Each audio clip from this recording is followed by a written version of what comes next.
Our storehouse lies across the bridge. If you're short of supplies, you may find what you need there. But we will have to ask you for recompense, poor as we are.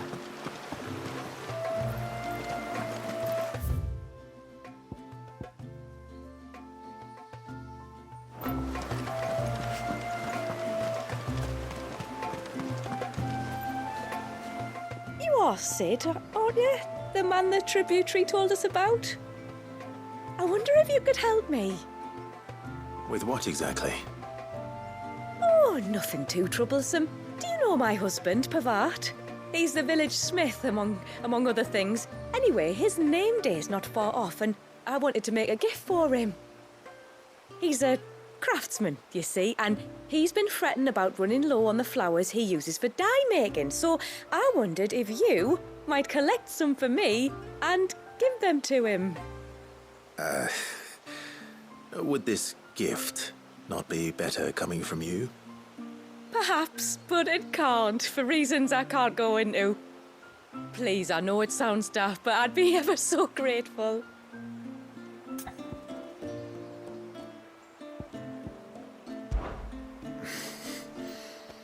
Fine. Which flowers does your husband need? The sweet little blue ones that grow around the fount. Elders' blessings, they're called. We use them to dye our fabrics so we always feel close to water like they are. You don't need to go to the trouble of picking them yourself, though. Just speak to the field hands and ask them to share their harvest with you. 2 basketfuls should be enough for my husband to be getting on with. 2 basketfuls it is.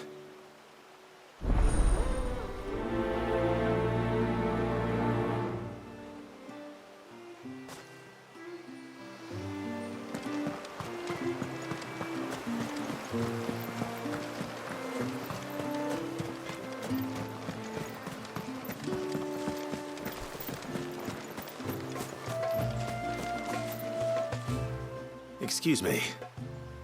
I wonder, might you be able to spare a basket of Elder's blessings? Pavart's wife tasked me with collecting some for her husband, and suggested that I speak to you. Ah. Werda wants you to bless her better half with the fruits of our labour, does she? Go on then. Give the old fool something to squirm about. I'm sorry. Ah, don't worry about it. An old fool Pavart may be, but if you come bearing gifts, he's not fool enough to turn you away. I'm glad to hear it. Thank you.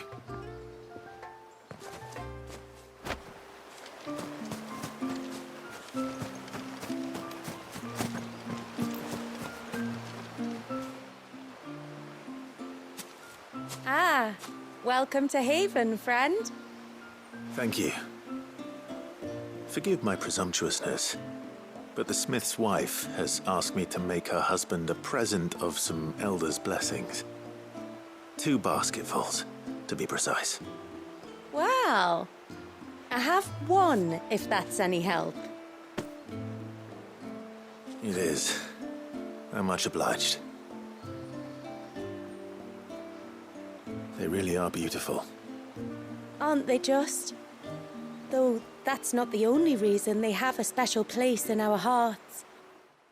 Legend has it that when our people fled from Ash, the tributary of the time took some seeds with them.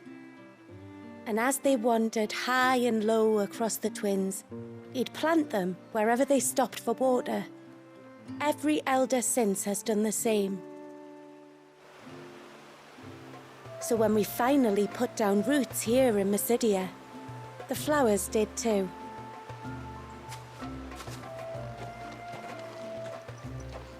Well, that's 2 basketfuls. Time to visit Pavart.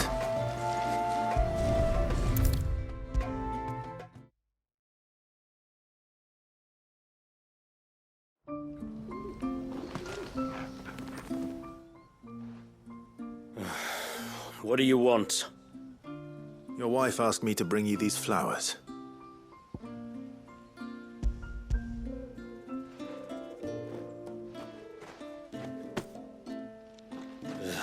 That woman. Come out, I know you're there.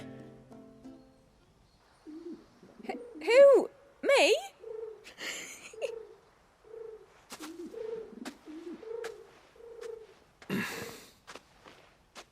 Would either of you care to explain what's going on? I'm sorry. I didn't mean to deceive you. It's just, my husband can be a bit standoffish at times, and I thought this might be a good way for the two of you to get acquainted. What with you being a swordsman like, and him being the only smith in the village. It'd be a shame if you couldn't turn to him for help. The only reason he couldn't turn to me for help is because I had my hands full with all the orders you lot dumped on me. I'm pretty much done with them now, though. But, for the record, the tributary said that we were to lend you outsiders our aid, and that's exactly what I was planning to do. With or without my darling wife's meddling. Still, here we are. Acquainted. So, if there's out you need, just bring us the materials, all right? All right. All right, then. And tar for the flowers. I was running low. You use them for dyeing, I hear. Aye. Crush the petals and it makes a fine and lasting blue. We use it to stain the cloth for our tunics and pennons. Remind us where we come from, like. As modes of water. Children of the sea. That's right. The pattern too was left by our ancestors. The Ceaseless Rill, it's called. It symbolizes the river of our tribe, with the strength of Leviathan running through it.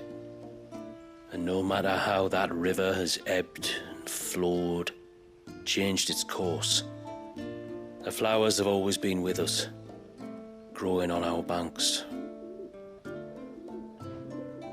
I should get back to work.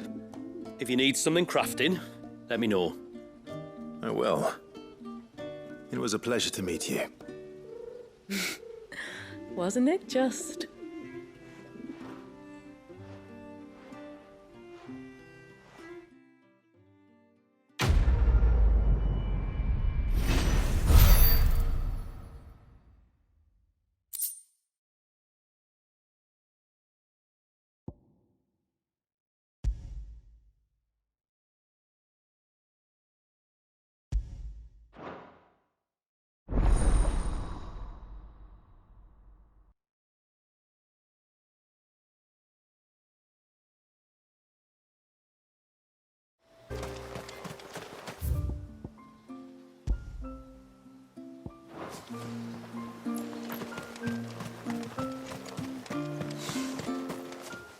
Where it? Oh, I'll have her hide when she gets back. Oh, sorry. I was leagues away. How can I help you? If you're after something from the storehouse, it's actually my wife you'll want to talk to. She will have to charge you for the goods, though. Not that we'd fleece you or anything. It's just, you know, needs must. I understand.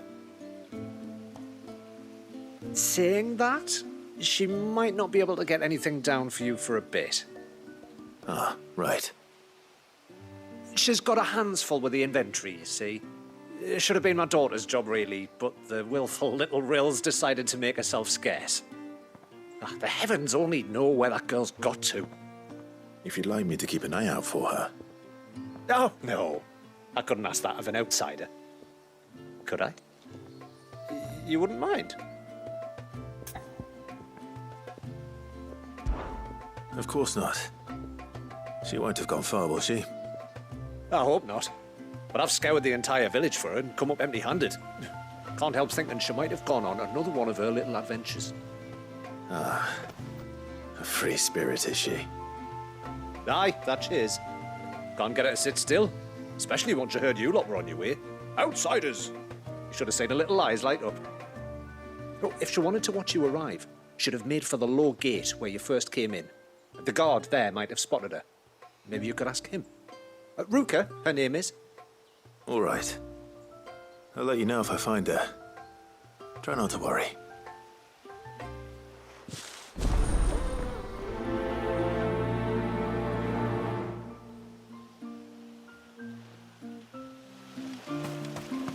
think the tributary sees in those outsiders?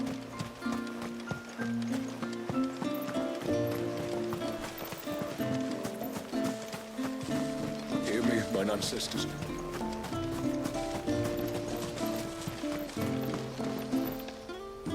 Excuse me. You haven't seen the storekeeper's daughter, have you? Little Ruka? I have, as it happens. She went out through the gate not long ago. Out of the village? Alone? Aye, she does it all the time. There's a path off to the left which leads down to the river. Nice little spot, that. And safe as you like. The beasts of the mountain don't dare come so close to the village. That's where she'll be. Go and have a look if you don't believe me. I will.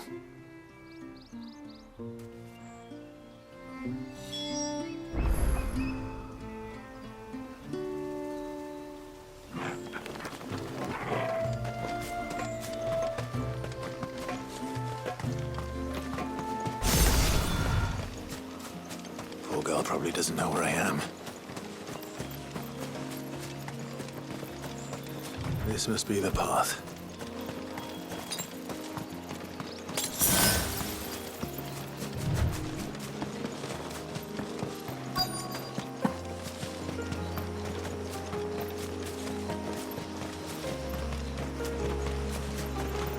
They're not here either.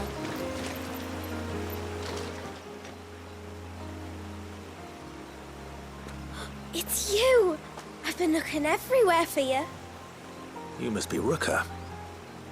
You know my name? Can you lot read minds? Your father asked me to keep an eye out for you. You left without telling him where you were going. He was worried. But I went to look for you. Well, now you found me. What do you say we head back to the village and let your father know you're safe? All right. And on the way home, you can tell me all about the world beyond the wall. I want to know everything. Everything might be a stretch.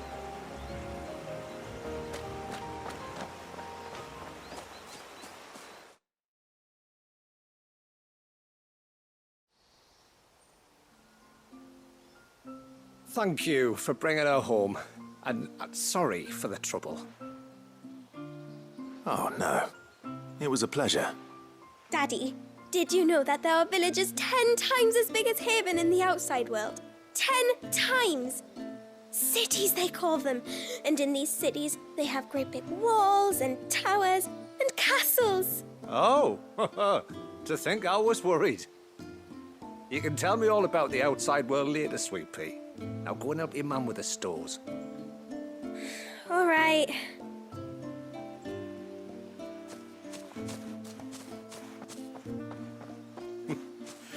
Thanks for putting up with her questions. She, has a lot of them. One of the big ones being, what are the people beyond the wall like? Reckon you've made a good first impression. Are we the only one she's ever met? That you are.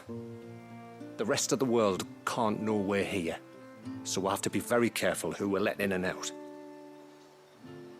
A few of us might make the occasional trip to shore for supplies, but for the most part, we'll make do with what we've got, including what the old Northerners left us. Yes. You built on top of the old ruins, didn't you? Well, they make for fine foundations. Their masons clearly knew what they were doing. That's one thing we don't have to worry about. Oh, it's everything else that's the problem. Medicines, metals for tool making, anything like that. We have to dress up as travelling merchants and make a trip to the outside and pray to every cloud in the heavens that nobody sees through us. Which explains why you need Gil. Aye. And now Ruka's back, my wife should be free to assist you with any potential purchases. So please, do make good use of our stores, because we fully intend to make good use of your coin. I'll be sure to keep my purse strings loose.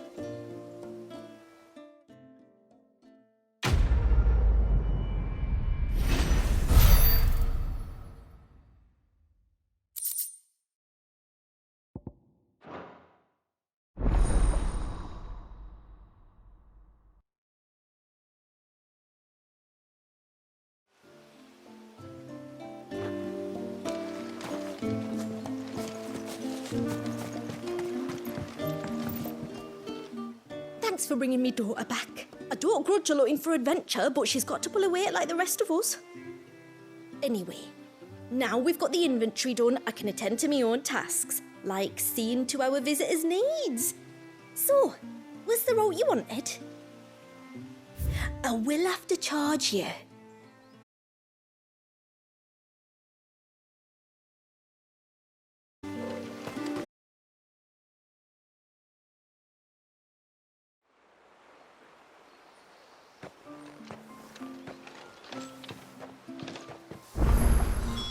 The Vare is not easy to find.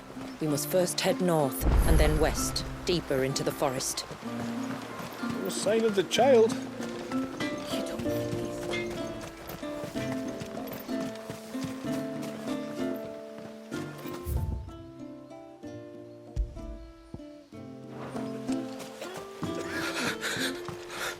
I can't. Just try to breathe. That's it.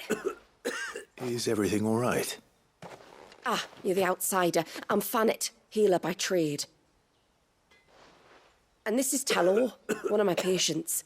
He took ill not long after you arrived. Nothing too serious, I hope. I hope so too, but... But This affliction, it's like nothing I've ever seen before. He complains of feeling chilled to the bone, but there's no fever to go with it. And my most powerful antalgic hasn't done a thing to ease the pain in his chest. I'm starting to wonder if his condition might require a different kind of treatment altogether. Shula said that you were here to help us. You couldn't help me, could you?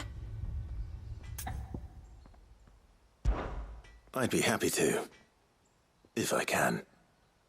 You can, don't worry. All I need you to do is speak to Talor's son, Pavat, over at the forge, and ask if he knows what his father was up to before he came down sick. Something must have caused this, and I want to find out what. The trouble is, Talor's too weak to speak, and I can't leave his side for long. So while you talk to Pavat, I'll pay his wife word a quick visit, just in case she knows anything. All right.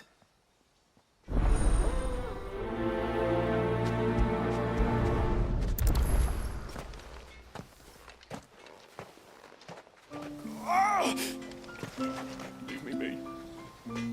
Let me go. Let me go.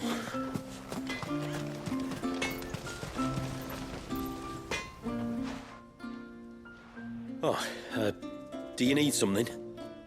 I do, though not from the forge. Fannet asked me to speak with you. She's looking into the cause of your father's illness and wondered if you could shed any light on the matter.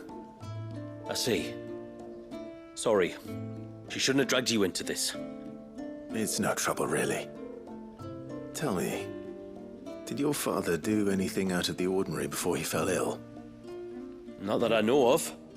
But then I hardly see him. He's always out and about, like. Well, at least he was. Suppose he might have been a bit more fidgety than usual, but apart from that... When you say out and about, where does he usually go? Just round the village.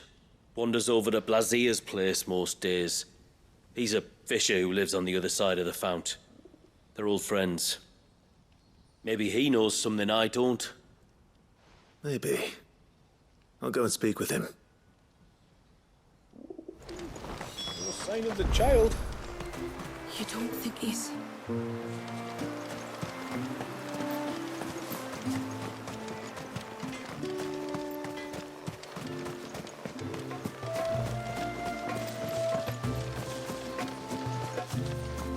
O ceaseless rill, guide thy bounty.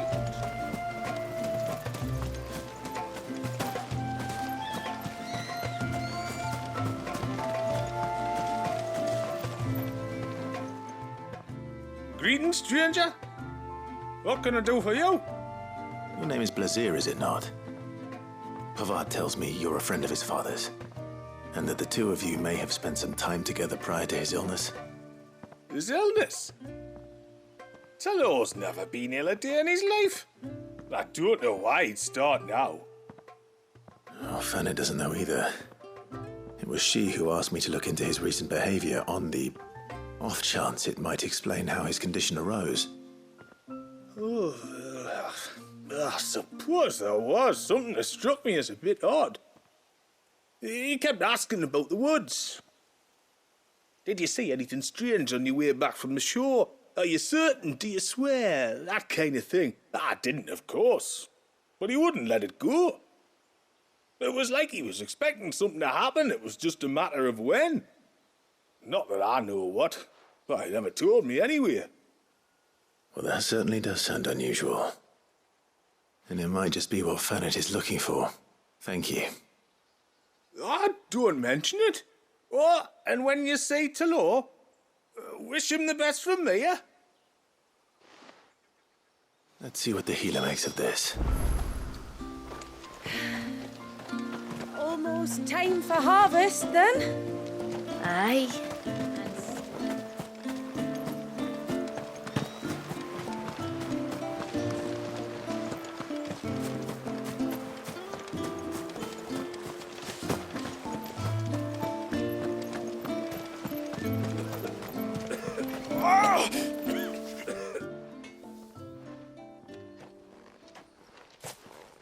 I spoke with Werder, but she couldn't tell me anything.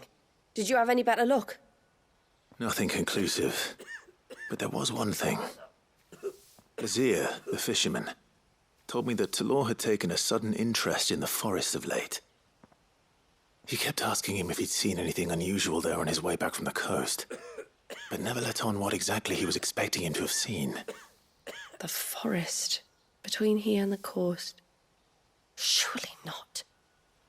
But then...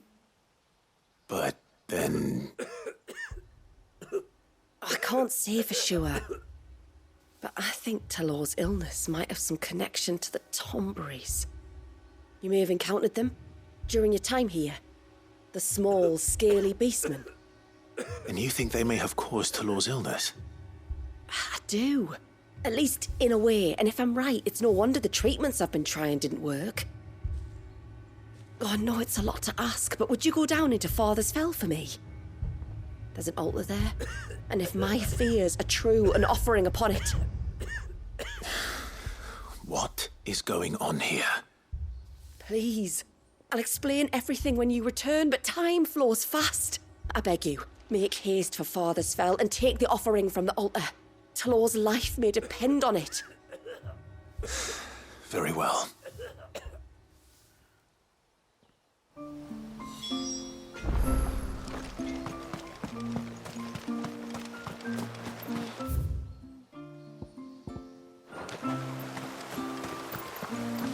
Bastard things.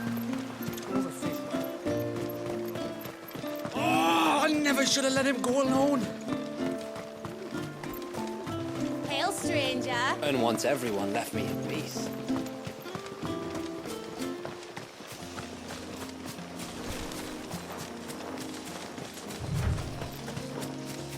Before, we turned east at the shipwrecks to reach the coast. Now we must head in the opposite direction. Left it is, then.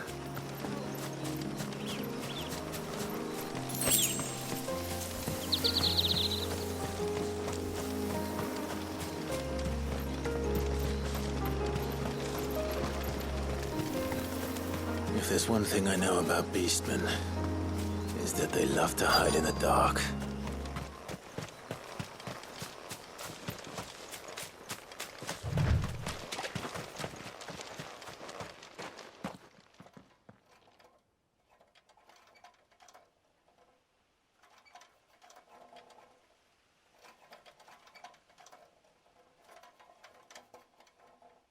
What are they up to?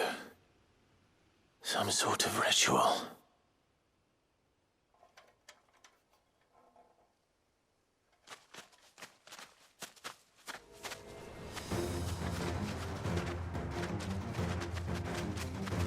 Sorry to disturb you.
Let's see what's on this altar then.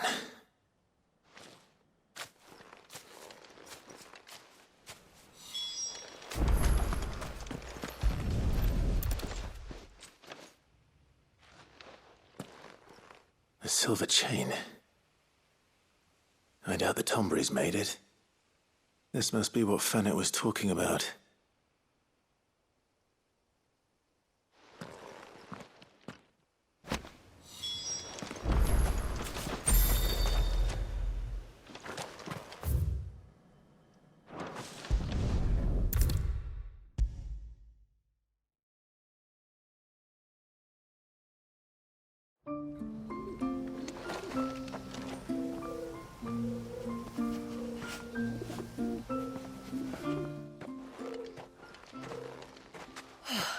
You're back. Well, did you find anything? I did. This silver chain. I knew it. Well, I'm still none the wiser. Forgive me. This chain. It's a Gregorian Maternoster. Worn by men of the faith. What's it doing here? And why would the Tombries be praying to it? To understand that, you need to understand what the Tombries are. They feed on hatred and suffering. And some say that if you render them an offering, some token of grievance against your fellow man, they will put a curse upon him. So you think someone's put a Tombry curse on Talor? I can't say for sure. Truth be told, I always assumed it was an old wives' tale. But given his fear of the forest and the presence of the chain on the altar, I don't know what else to think. Does Talor have any enemies in the village? Anyone who would nurse such a grudge? No, I believe the one who left the chain at the altar was Talor himself. I beg your pardon? But there's more to the tale, you see. It's said that if you attempt to curse a soul that has returned to the sea already, your ire has nowhere to go but back to its source. You're saying he cursed himself? In trying to curse another, aye.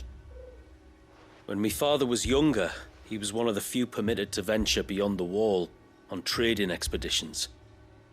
He told us that when he journeyed to Sanbreque, he'd wear that chain to disguise his true beliefs, lest Griega's faithful turn their cudgels on him. Did they ever catch him in his deception? Might that explain the ill will he bears someone? Not that he ever told me. Come now, let's not waste time speculating about Talor's past. We need to focus on the present, and that means finding a way to break the curse. All right. If there's anything I can do to help, let me know. Thank you. I shall. Aye, and thanks for going to all this trouble. Here, it's not much, but I want you to have this. We call it an adder stone. It's a gatherer's charm. Reacts to certain rare minerals we use in crafting. Makes them ring out like a bell, stuff you'd have no chance of spotting otherwise. If you find anything, see that you bring it back to me. I can make you some decent gear with it. If you're interested, like. I am, thank you. And I'll be sure to pay you a visit. Until then, I wish your father a swift recovery.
sign of the child.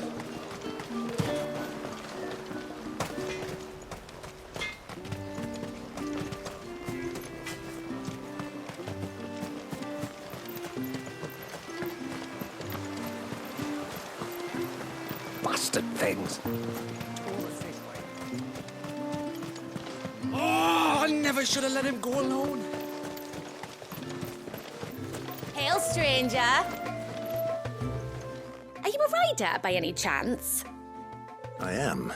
What gave me away? Oh, I can smell it on you. The scent of the stables. And not just any stables. Something tells me you've never been one to ride half-starved birds with chine-gall and wet beak. If I had a guess, I'd say your bird eats only the finest greens and has her feathers groomed twice a day with a curl hairbrush. Nothing but the best for my ambrosia. Ambrosia, eh? Pretty name.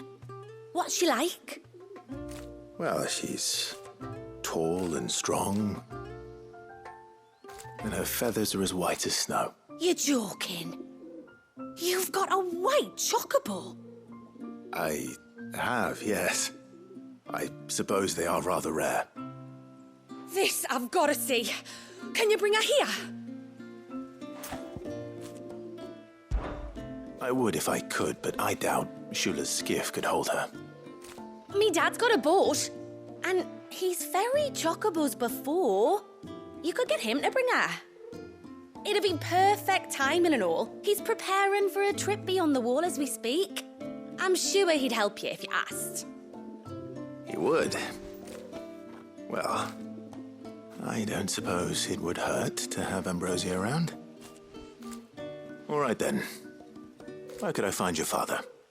He'll be in the storehouse on the other side of the brook. Tell him Manda sent you.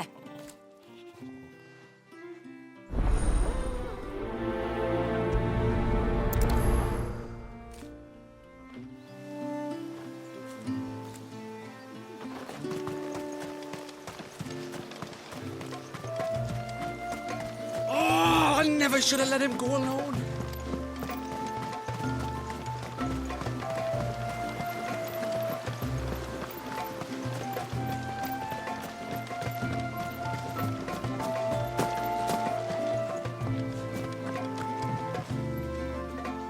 You one of the outsiders, then? I am. Shula invited me. Are you Manda's father? I am. Got you running errands for her already, has she? She's asked to see my chocobo, but I'd need your help and your boat to bring her here. Or you could just say no. Honestly, that girl and her birds, she'll be growing feathers soon enough. Well, truth be told, I didn't take the idea seriously at first. But thinking about it, it would make it easier to get around if I had Ambrosia here. Can you help? Well, if you're sure that's what you want. The tributary says we're to treat you lot as we would each other. So, if you need me to ferry your bird over, then that's what I'll do. Still, they don't take the water easily. I'll need you to bring us a mimic goat or two to keep her calm on the journey over. And where would I find one of those? Oh, don't ask me. It's been years since I last brought a chocobo across the bay, and I'm told the world's changed a fair bit since then. Where do you usually get your stable supplies from? Well, the man who made Ambrosia's tack lived in Martha's Rest, and if I remember correctly, he traded in chocobo feed too. So I suppose I'll go and ask him. I'll be sailing over to Northreach soon to pick up some supplies. While I do that, you collect your bird and your gourd, and then meet me by the shore. Just don't take too long, all right?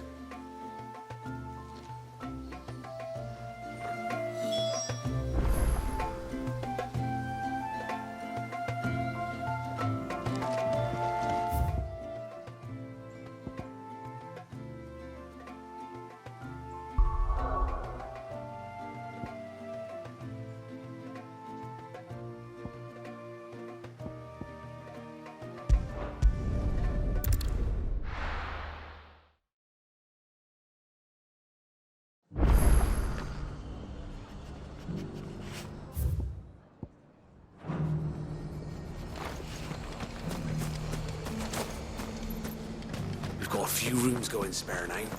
You want a bed for the night? You speak to Martha. I remember you. You're the one who saved Whiteheart. How's the old girl doing? She's very well. Thank you. Oh, don't thank me. You're the one who saved her. Anyway, what brings you to the rest today?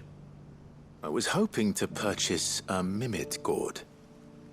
And I thought you might be able to tell me where I could find one. Oh, reckon I could do better than that. Just so happens, I've got a whole carload of the blasted things. Not a buyer in sight. Really? Aye, you'd be doing me a favour taking a few off my hands before they turn to mush. But just be on the lookout for wild birds, eh? Don't want them chasing after you like they did me. I will. And thank you. Oh, you're very welcome. Any friend of Whiteheart is a friend of mine. And in times like these, friends have got to stick together. We certainly do. To Northreach, then. Wouldn't want to keep Anders' father waiting.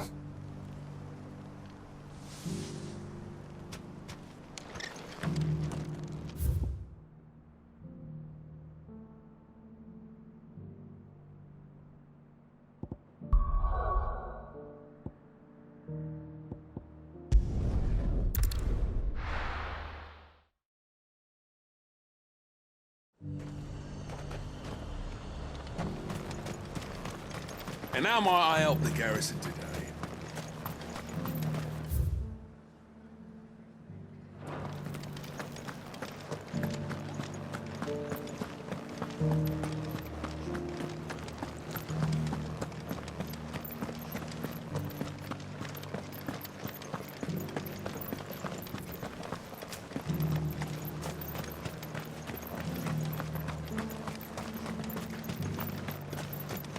Those things didn't fight like men.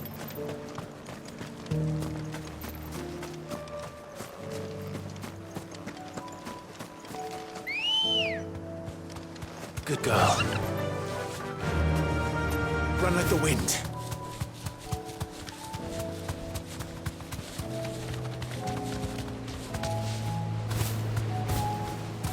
You deserve a rest. Ah, there you are.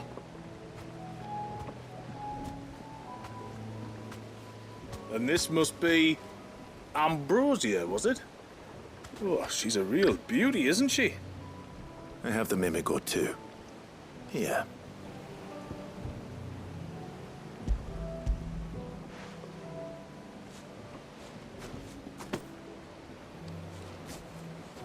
Thank you kindly. Soon as she's gobbled this up, we'll set sail. We're going to take a little trip across the bay now, Ambrosia. Don't worry. You'll be all right.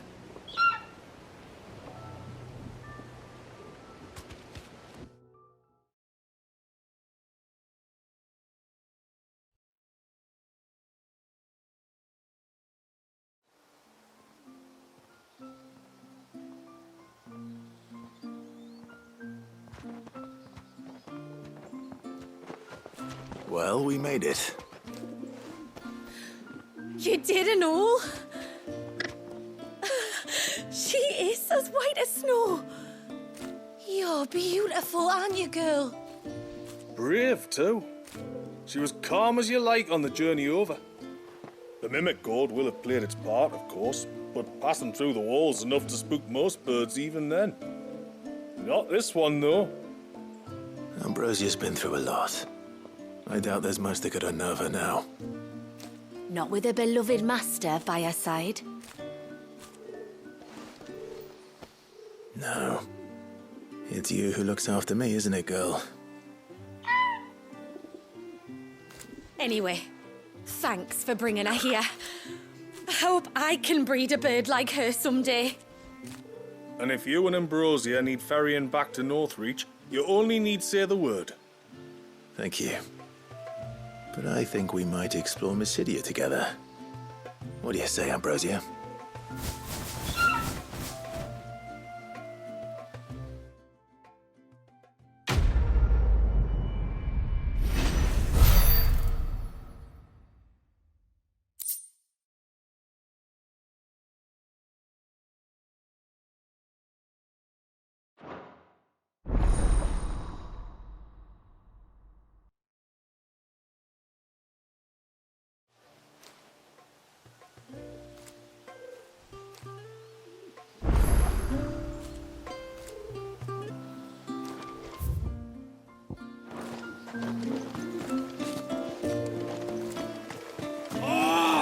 I should have let him go alone.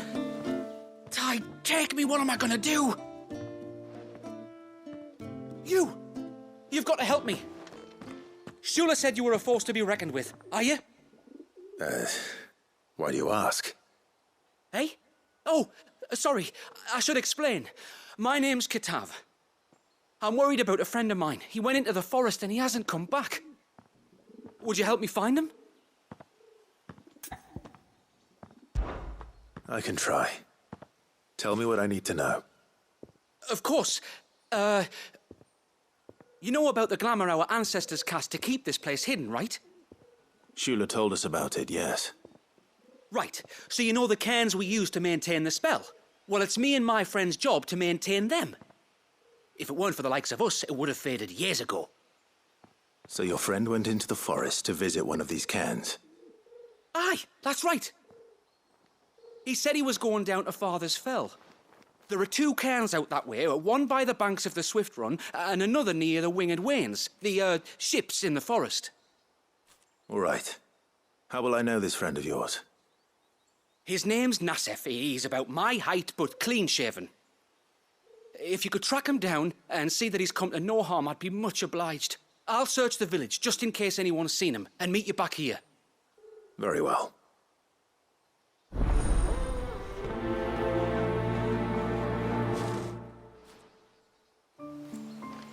One cairn by the ships, another by the river.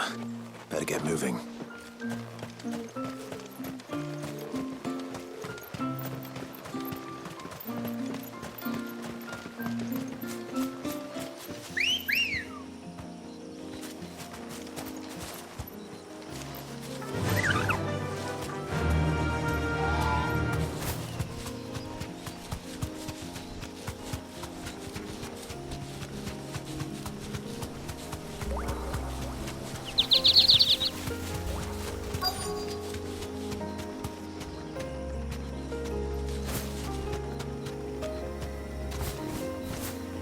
You deserve a rest.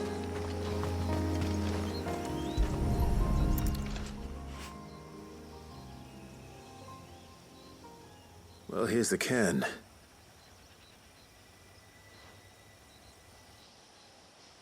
But no sign of Nassef. To the riverbank, then.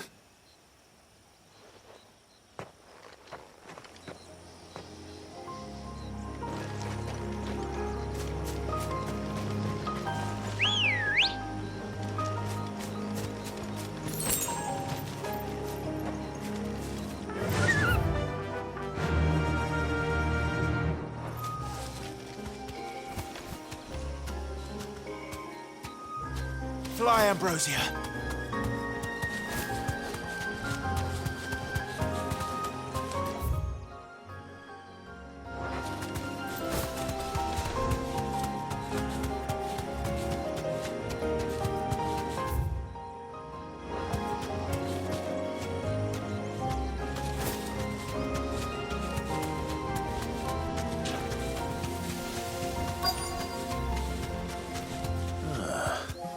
Who have we here?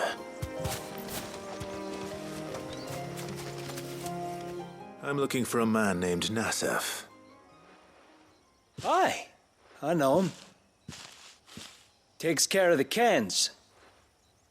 Wait, you didn't think I was him, did you? Sorry, mate, I'm just out to gym myself a few ibexes. What do you want with the lad, anyway? His friend, Kitav, asked me to look for him. Apparently he ventured out to work on one of these cairns and didn't return. Well, that is a worry. You're a hunter, yes? You must know the woods as well as anyone. Can you think where he might have gone? There's a bridge further down the path. Blasted thing got washed away a few moons back. Our carpenter only recently had time to rebuild it. But if I remember rightly, there is another cairn on the far side. Maybe he decided to visit that one while he was here. Maybe. It's worth a look, certainly. Thank you. Don't mention it. I'll keep an eye out too. Perhaps he just got delayed or something. Let's hope so.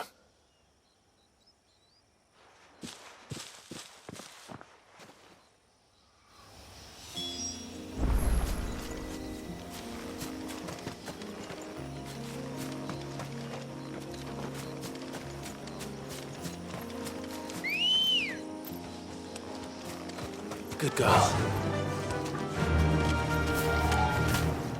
Yeah! This must be the bridge the hunter was talking about.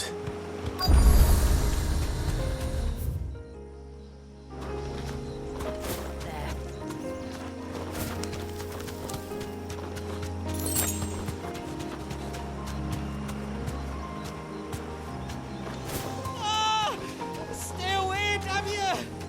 Hold on!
Oh, thank you.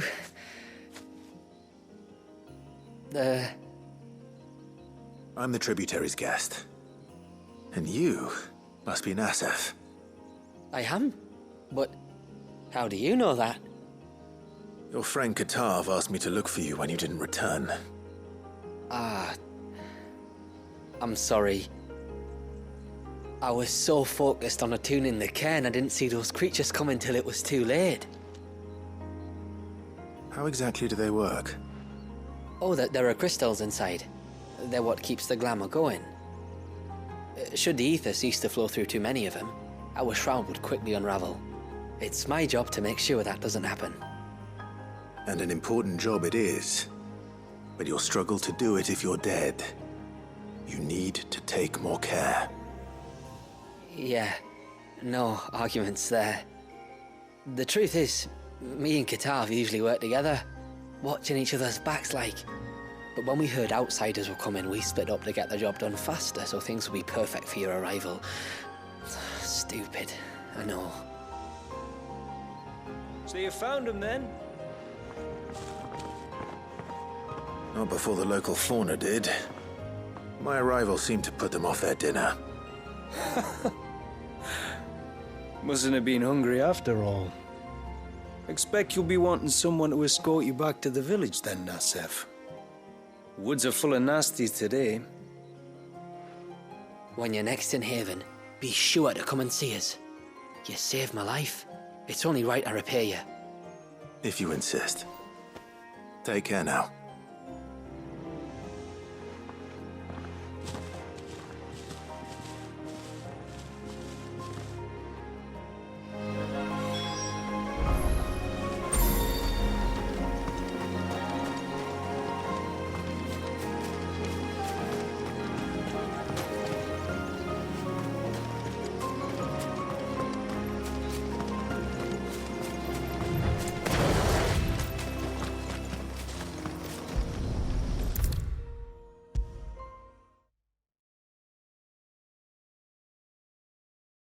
I thought I'd lost you.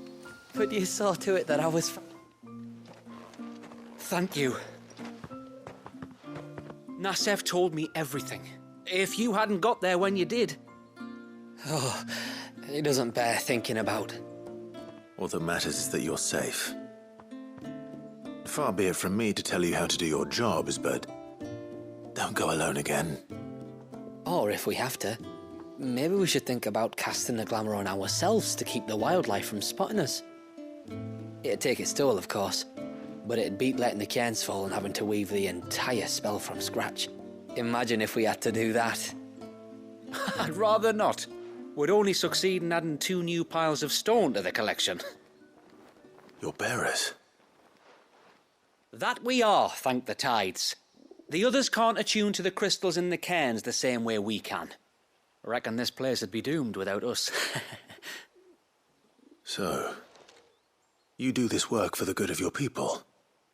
Not because... We're forced to. No. From what I've heard of the way things work on the outside, we were truly blessed that our rain fell here in Mysidia. Our people are few enough as it is. If we started turning on each other, kin against kin, over nothing but a stupid accident of birth, our days would be numbered. They would. Anyway, all's well that ends well, eh? Thanks to you, both of us lived to keep this place hidden another day.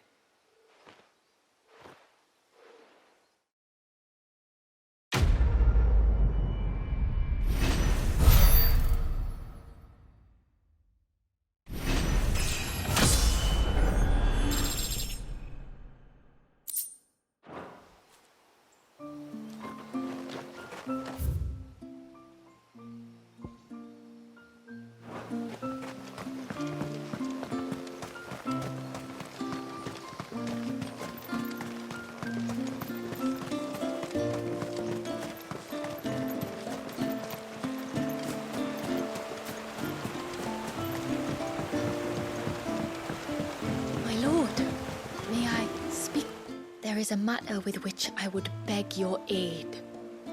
Of course, what is it? Please, not so loud. Something serious, then? Yes. I think we might have company. I was passing by the low gate when I saw a figure moving among the trees up on the cloak.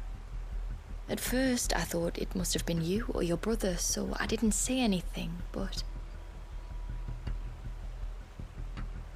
the more I think about it, the more certain I am that the figure looked familiar. And you're sure it wasn't one of the other villagers?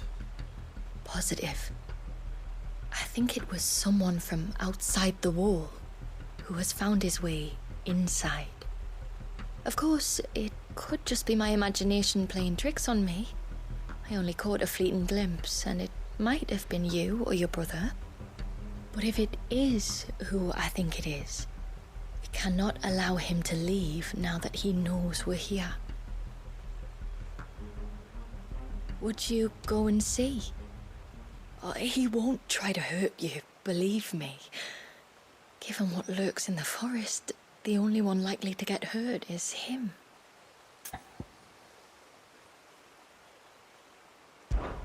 Very well. Whether the man you saw is who you believe him to be or not, we need to know. It may yet be someone else entirely. Someone who means your people, or my people, harm. Perhaps. Just promise me that if you do find someone up there... Don't worry. I won't draw my sword unless I need to. Thank you. Ymilla, this man you saw, might he be the customer you told me of? I fear so. The customer? I'll explain later. Come on.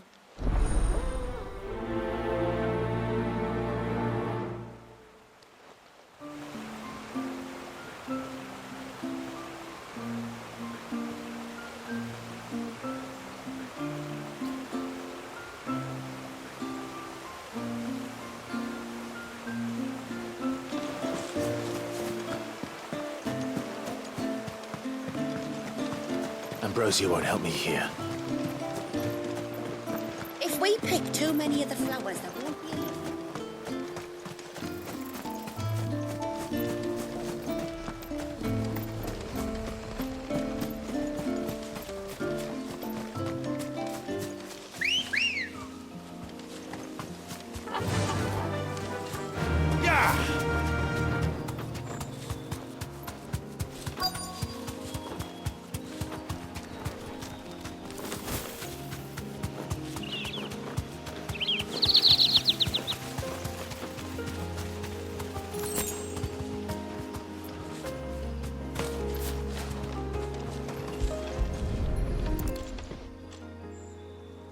Bottle. Breath of the arbor. Perfume from Sunbrag. Looks expensive, too. Who's there? Stop!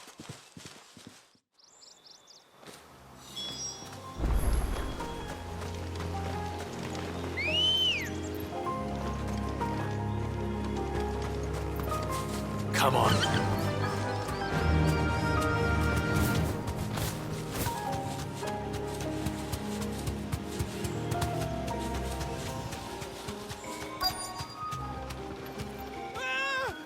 No! No! Hang on! I'm coming!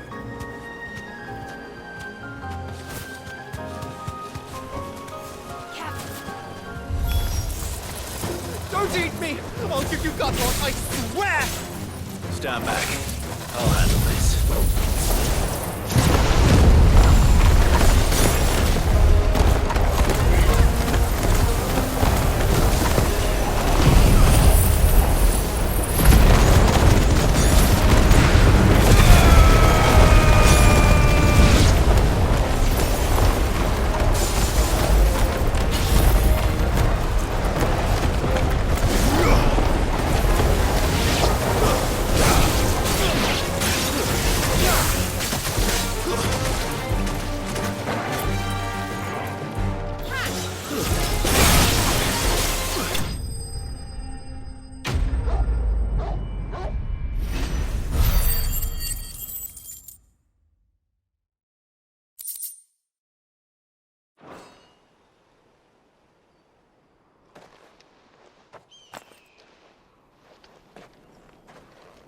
Are you all right? I'm more than all right. I'm saved! Oh, I could kiss you! Maybe you should introduce yourself first. Hervey! I knew it was you. What are you doing here? I came to see you. Oh, my little canary, it's been so long. Thank you for saving him and sparing him. Who is he? Hervey, one of many clients from my employment beyond the wall. One of many clients? We spoke every night of our plans together. Whispered songs of love into each other's ears. And then you upped and vanished without so much as a word. I left you a note, didn't I? I told you I was sorry, but that we could never be together. That I could never abandon my family. And I told you not to look for me. How did you even find this place, anyway? The flame of your love was as a beacon in the night that guided me to you. Hervey,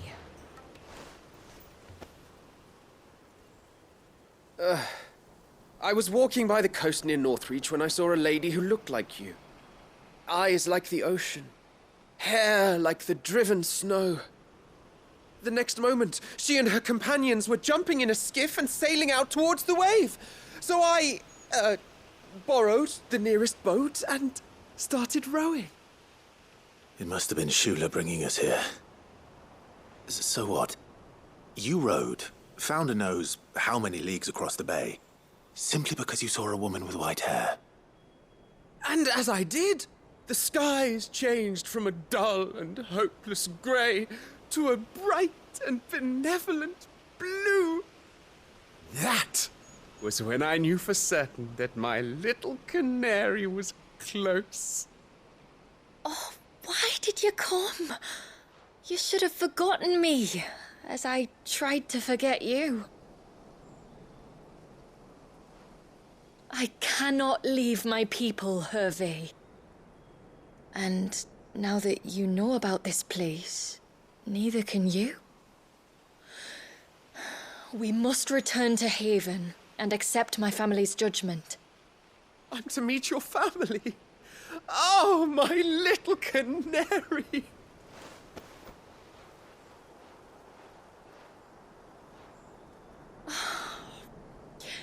Please, come and see me later. You did as I asked, and you must be rewarded for it.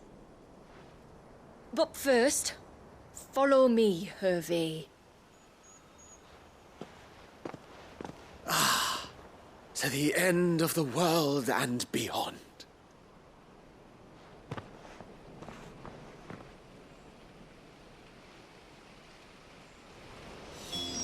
You should never have found this place. How could I be so careless? Don't blame yourself. I doubt anything could have kept that man away.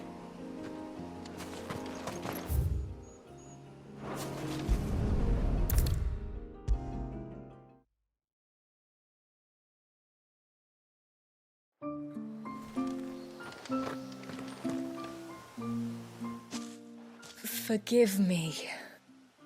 There's nothing to forgive. You two met at the Vale, I take it. When I worked there, yes. To earn the coin that my people need to survive. Though Mysidia is our sanctuary, there are certain necessities that it cannot provide.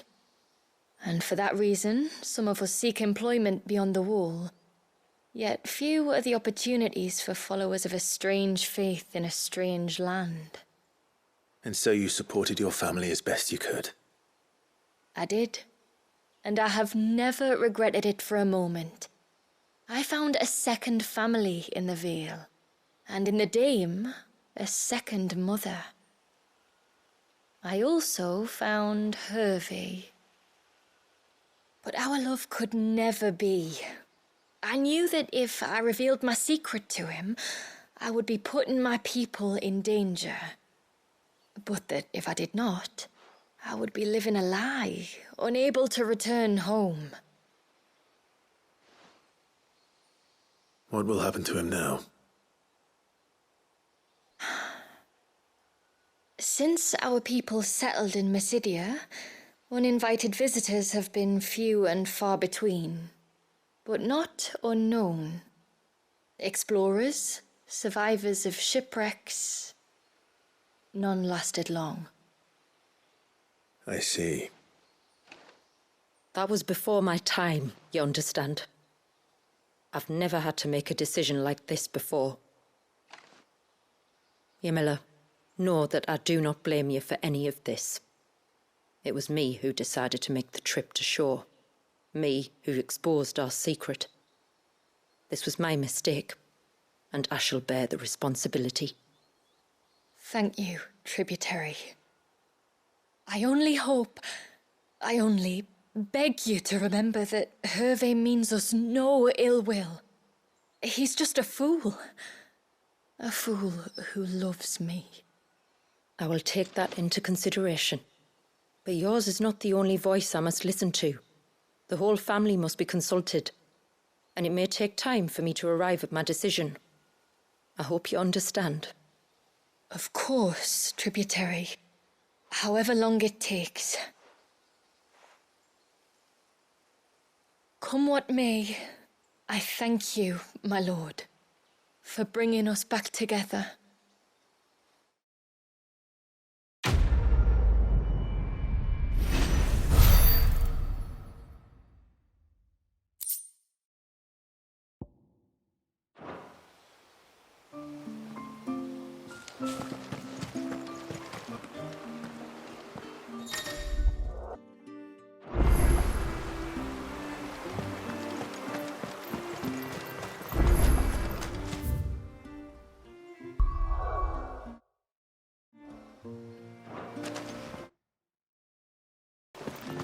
My friend, I have news. I think I might have found a way to break Talor's curse. Go on. Well, after listening to the village elders and scouring every likely-looking tome in the library, I learned that not all Tombries are the same little green menaces we know and loathe. Apparently, a chosen few live to incredible ages and grow to many times the size of their counterparts. The folktales hold that it's the very eldest of these, the Tombury kings, who weave the curses, and that their magics bind their victims to them, that they might continue to feed on their pain. So if we slay the one that cast the curse, the feeding will cease. But that was my thinking, yes. Though I doubt it'll be easy. These kings are not just bigger, they're stronger too.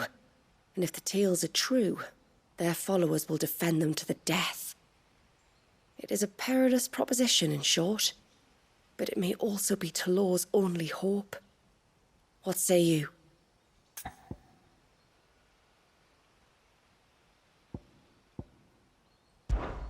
I'll do it. Even if killing this king doesn't break the curse, Mysidia will be a safer place for its removal. Thank you. So then, where will I find it? That, alas, I do not know. It must have woven the curse at the altar in Father's Fell, but as to where it is now... Fannet! You were the one asking about Tonburies, right? Because there's a whole bloody army of them out on the cloak. What? But why would they stray so far? And why now? There's only one way to find out. I'll head up the mountain and see what's going on. Right. Thank you. And please, be careful.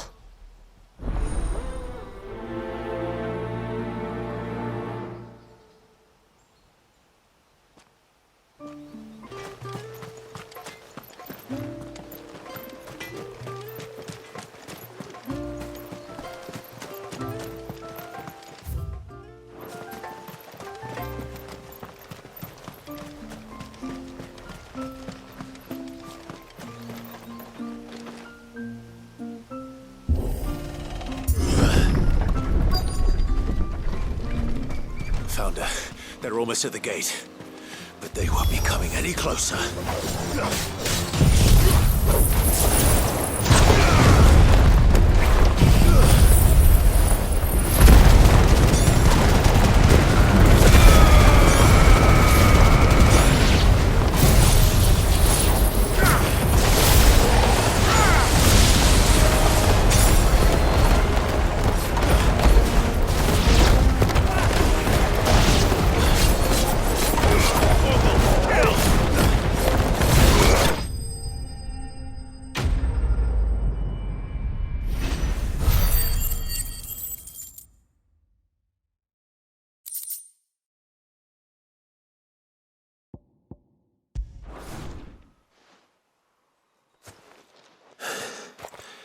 That should buy Haven some time at least. Clive, are you all right? Fine. We've taken care of the immediate threat. Thank the tides. I was worried I was going to lose you both. Talor, he took a sudden turn for the worse just after you left. What? Is he? No, He's hanging on. I fear the Tombury King may have begun the cursing ritual again. In earnest this time. And I can't imagine their being here as a coincidence. I think it might be happening on this very mountain. If it is, it won't be for long. Get back to Talor. I'm going up. My thanks. I shall pray for both of you.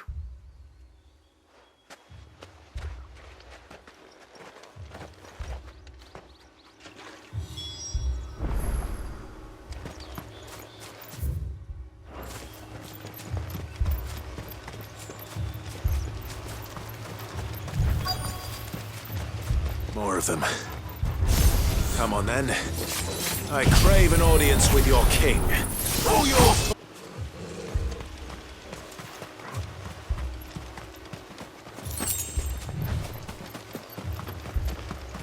Caution, brother.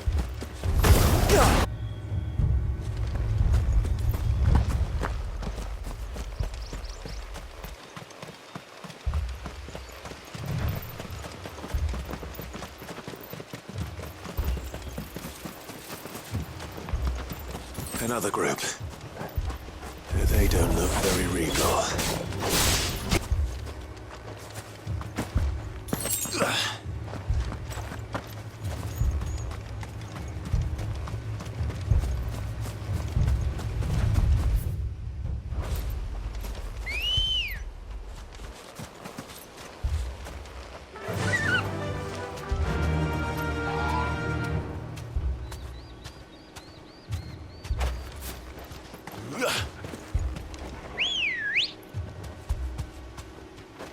Come on. Yeah!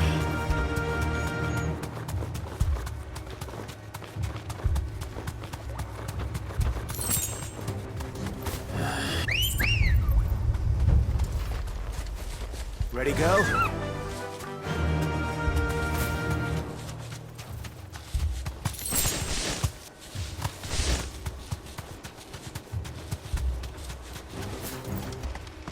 Still no sign of the king. Could Fanad have been wrong? Yeah!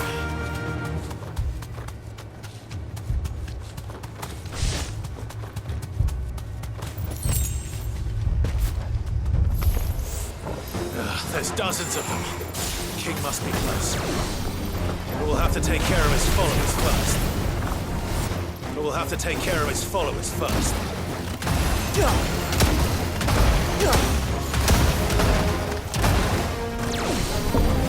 Slow.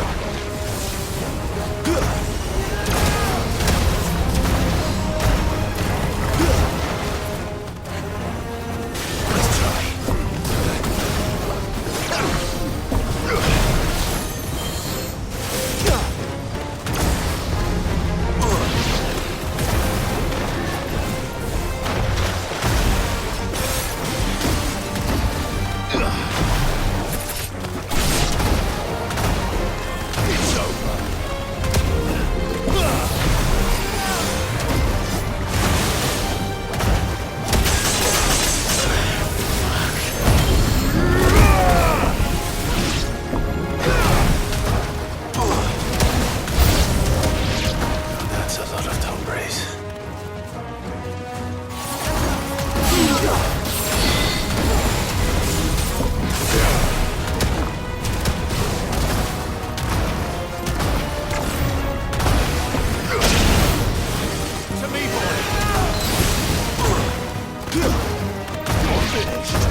Looks like that's the last of them.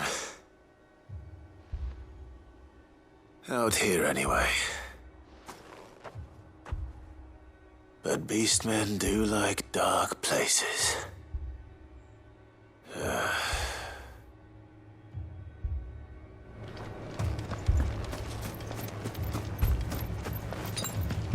Guess we're all ready.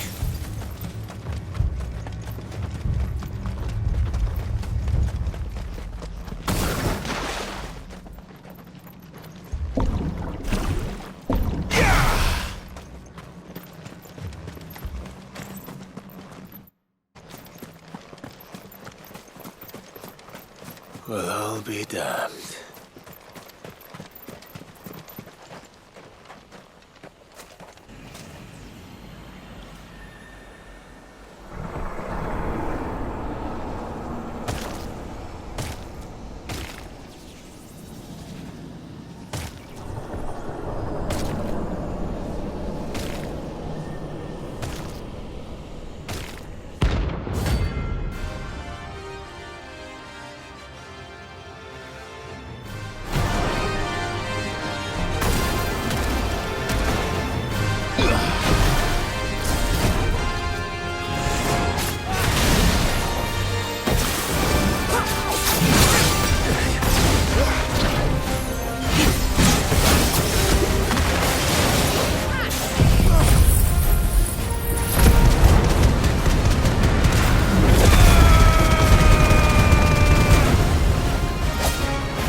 It's done. Which means the curse should be broken. Let's see how Talor's doing.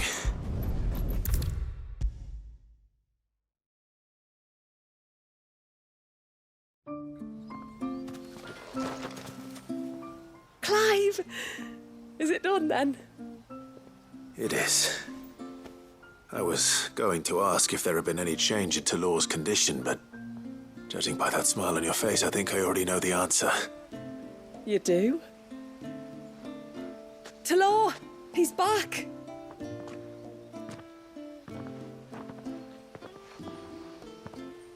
Thank you, my lord.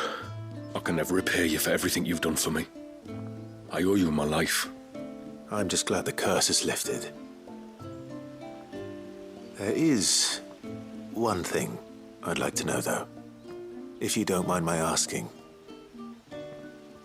What made you seek the Tombury's help in the first place? Oh, that, well, you deserve to know. It was years ago now, back in my trading days.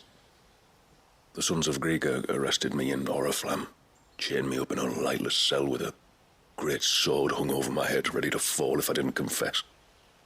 Though they never said to what. I didn't, of course. So eventually they just let me go. And I never told a soul.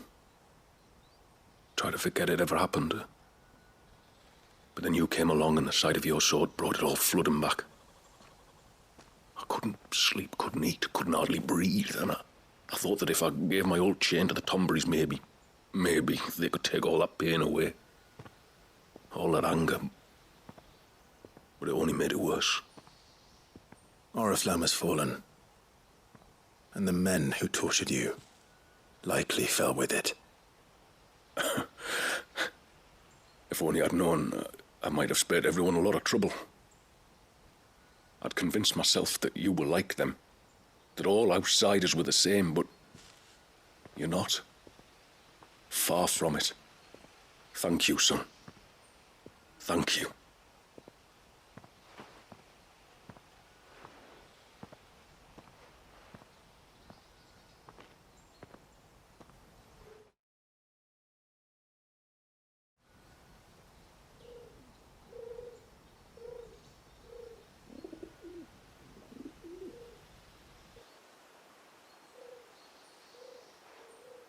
Clive, there's something I need to tell you. After we parted ways on the path to the cloak, I went straight back to Talor and explained to him what you were doing on his behalf. And just like that, his pain began to fade. What do you mean? Just like that?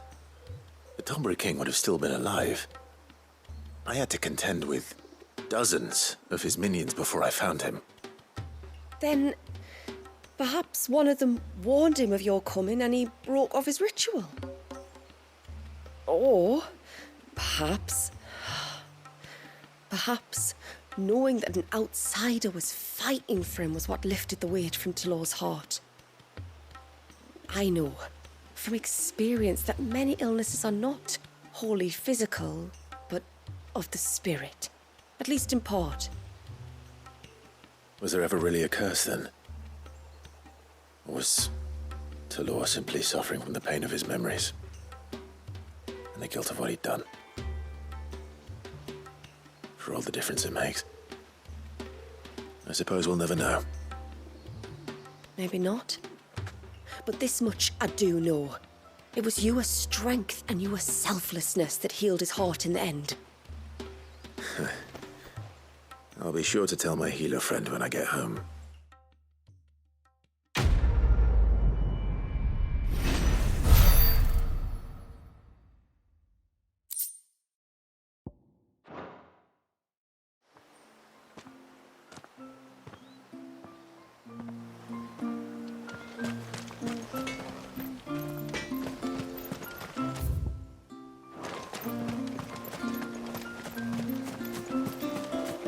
Hey, mister, over here! Please, mister, the village is in danger, and if someone doesn't do something... you should have seen it! Stop. Take a deep breath and tell me everything. Starting with your name. Sorry.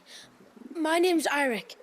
When you went up to the Air of Hours with Miss Shula, I followed you. You could have been killed. Lady Shula told us you lot were great warriors, so I thought I'd be alright if I stayed close like. But then I lost track of you in the woods, and that's when I saw it. Saw what? A great, big, dripping, drooling monster. Spitting out great spouts of water it was, that were tearing up the ground and cutting down trees. Spouts of water? I don't recall seeing anything like that in the forest. Well, I did, and I don't ever want to see it again. You'll get rid of it, won't you? All right. If this creature is as terrible as you claim, it could well pose a threat to the village. I'll see what I can do. Thanks, mister. It was over by the Swift one that I saw it. Maybe it's still there. Then that's where I'll start my search. But this time, you're going to stay here. Understood? I wouldn't go through those gates for 1,000 gil. Not with that thing out there. Good luck, though.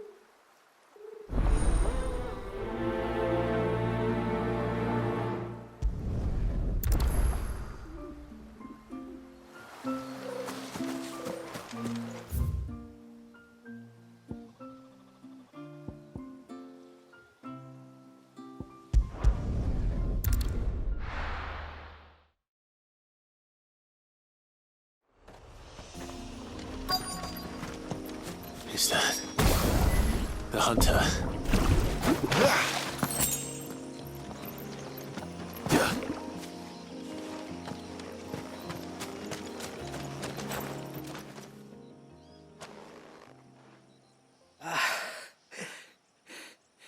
It's you. Nasef's savior. Are you all right? What happened? I was tracking an ibex when a great spout of water struck me square in the back. Sent me flying all the way across the clearing. Did you see what made it? No. All I heard was a noise. An ear-splitting din.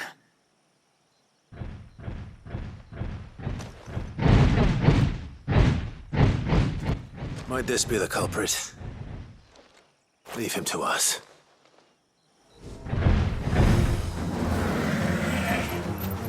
You've caused enough trouble.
Well, that wasn't too bad.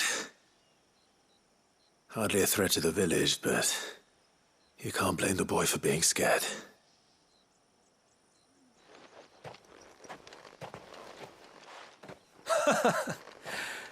You made that look a lot easier than it was. Do you think that was the beast which attacked you? That thing? Not a chance. Would have heard it coming a league away. And the blast of water that hit me was beyond anything an Archelon can manage. Oh. A boy from the village sent me in search of a beast that could conjure such things, but...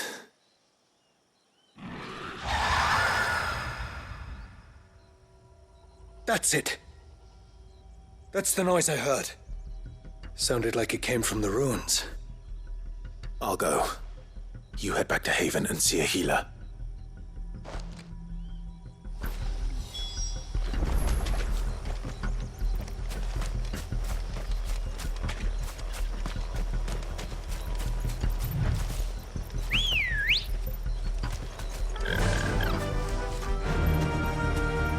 Fly, Ambrosia.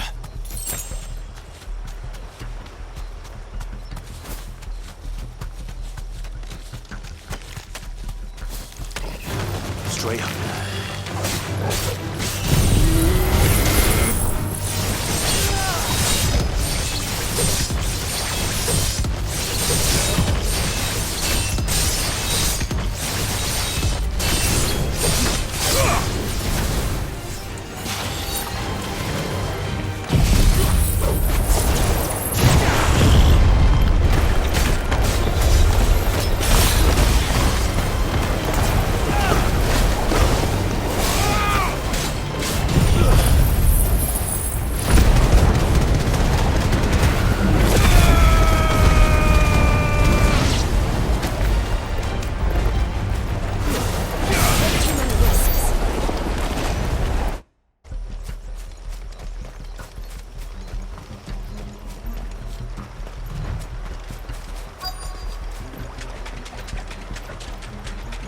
What do we have here?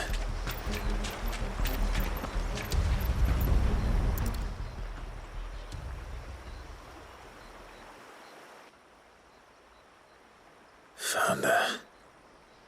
Something's been busy. Whatever this creature is, it's out for blood.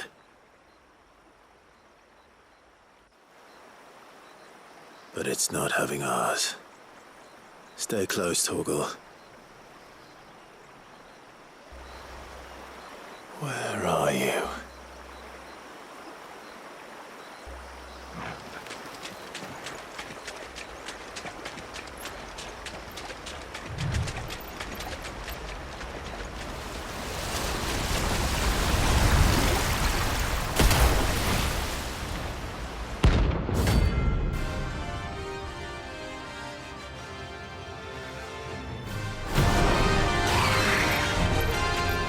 Fragment of Walius's rage.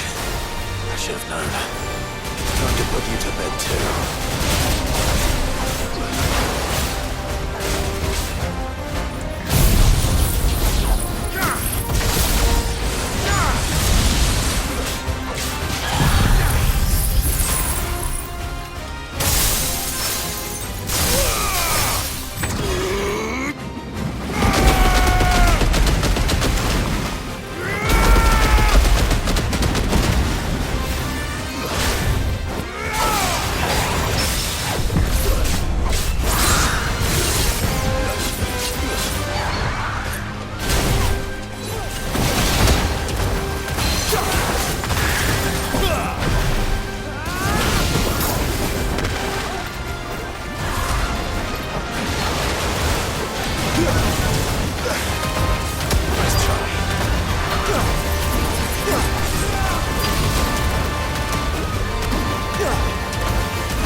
Fingers crossed that's the last of them. Either way, I should let Eirik know the danger is past. For now, at least.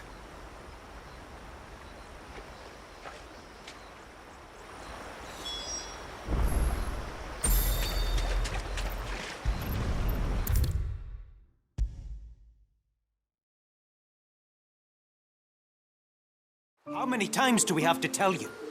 You're not to go out into the woods alone. But I wasn't alone. You're back.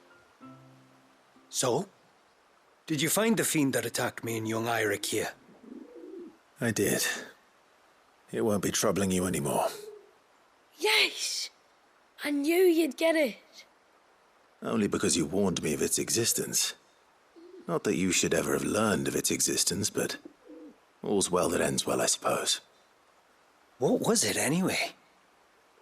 A manifestation of Leviathan's power. When we visited Wallius in the Surge, he was angry and afraid. The Eikon summoned these creatures for his protection. Though why one would be wandering the ruins of Riversmeet, I don't know. Maybe it was looking for his mum. That's where she died, isn't it? The Falls. The Falls? Aye. When they took her baby, she threw herself off the top. We go there once a year to pay our respects. The whole village.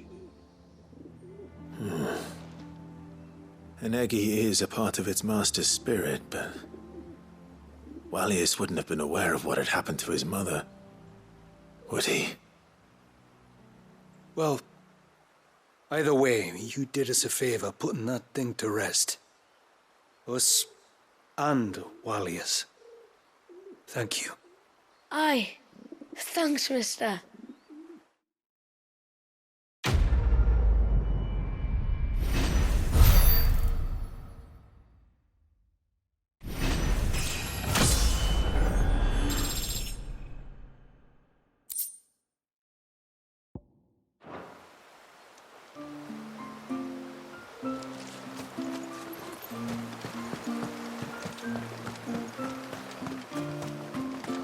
I heard the tributary can fell an ibex from 100 places.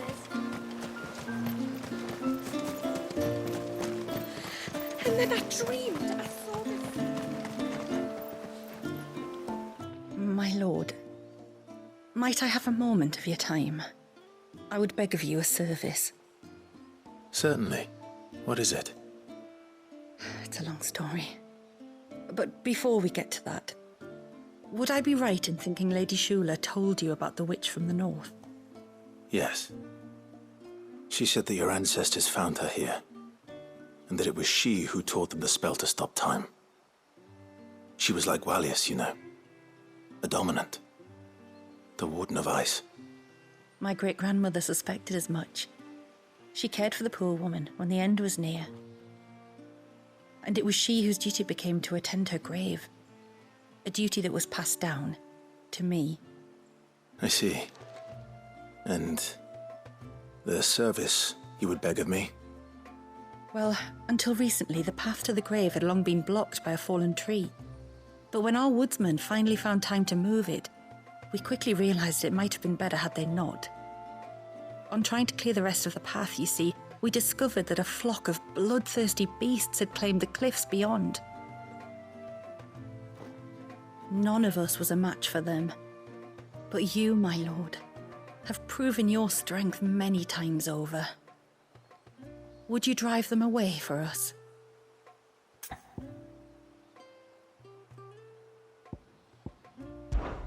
Of course. I'll see the path is made safe. Thank you, my lord. The grave is in a place called Witch Drop. To reach it, one must turn left at the Winged Wains, then follow the path around to the right, deep into the forest. Why so far from Haven? It was where she lived. When our ancestors first came to Mysidia, they found her there, in an old abandoned village, and it was her heartfelt wish to return there in death. So when she passed away, my great-grandmother had a stone erected for her on the cliffs overlooking the place she once called home. How thoughtful. Well then, no time like the present. Left at the ships, then round to the right, you said. Just so. Thank you once again, my lord. I will join you at the grave anon.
Time to fight.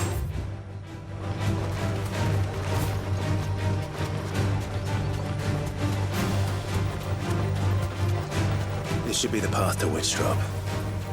Hungry, Torgal.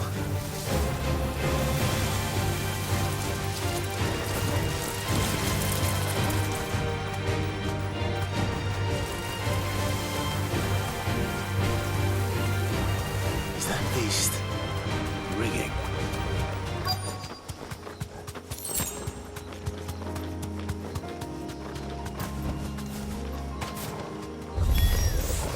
And here's our welcoming party.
Looks like that's the last of them.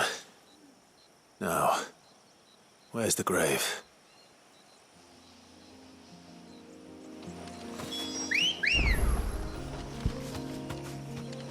Ready, go? Run like the wind. walk from here.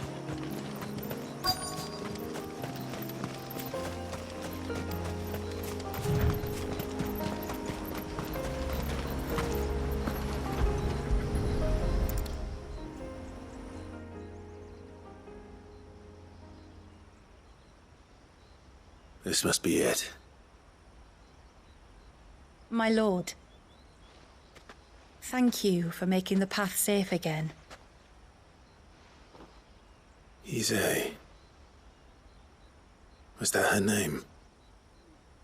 Yes. Hardly the most fitting tribute for a dominant, is it? A rough-hewn stone with naught but a given name engraved on it.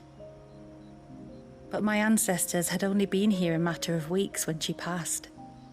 Every day was a struggle to survive. They had neither the time nor the energy to devote to a more elaborate memorial.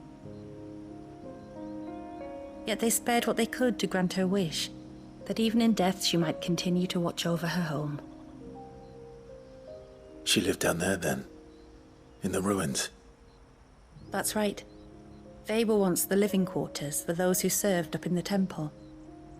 When the Northern Thanes sent her here to weave her spell, this was where she and her retinue stayed. There were priests, handmaidens, and a knight sworn to shield her from harm. Of course, they were all gone by the time my ancestors arrived, fled or dead in the Western Wars. All except Isay, who remained till the end. Alone. Indeed. At least, that is the story as it's been handed down in Haven. But there is an epilogue to the tale. One known only to Lady Shula and myself. Some years after Isay's passing, you see, my grandmother came here to tend the grave and found a stranger kneeling before it. A knight, dressed head to toe in plate. She asked of him who he was and whence he had come, but received no answer. The only words he spoke were, "Tell me true, whose grave is this?" So she told him of how her people had met and cared for Isay, and how she had died. His only reaction was to stare up at the air of hours in silence. Then he left, never to be seen again. You said he was wearing plate. Was it black and gold? Do you know something of him? When we went up to the Air of Hours to unravel the spell, we were set upon by a shade in the shape of a knight in full plate. It manifested in front of the Vare, and in its ether, I felt Shiva, the witch. You think this may have been the same man my great-grandmother met? Isay's knight? I don't know. Maybe. All I can say for sure is it was intent on protecting her creation. Or perhaps her spirit? What remained of her ether, preserved in the Vare? Perhaps his spirit too became enraveled in her spell, frozen in an eternal vigil. Till we ended it. If the shade you fought was Isay's knight, then ending it was the greatest gift you could have given him. Now he can return to the sea, to be with his lady once more. And if his spirit should ever return here to visit her grave, I shall ask his name, that I might carve it in the stone next to hers. That they might be together. Once and for all.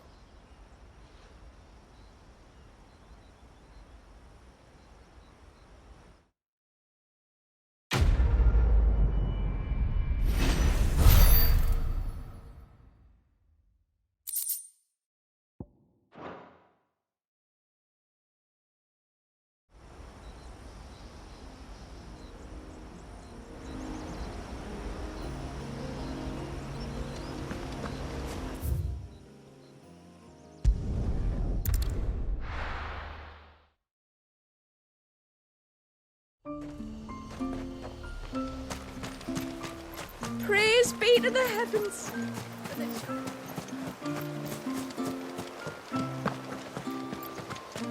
It is good to have him back.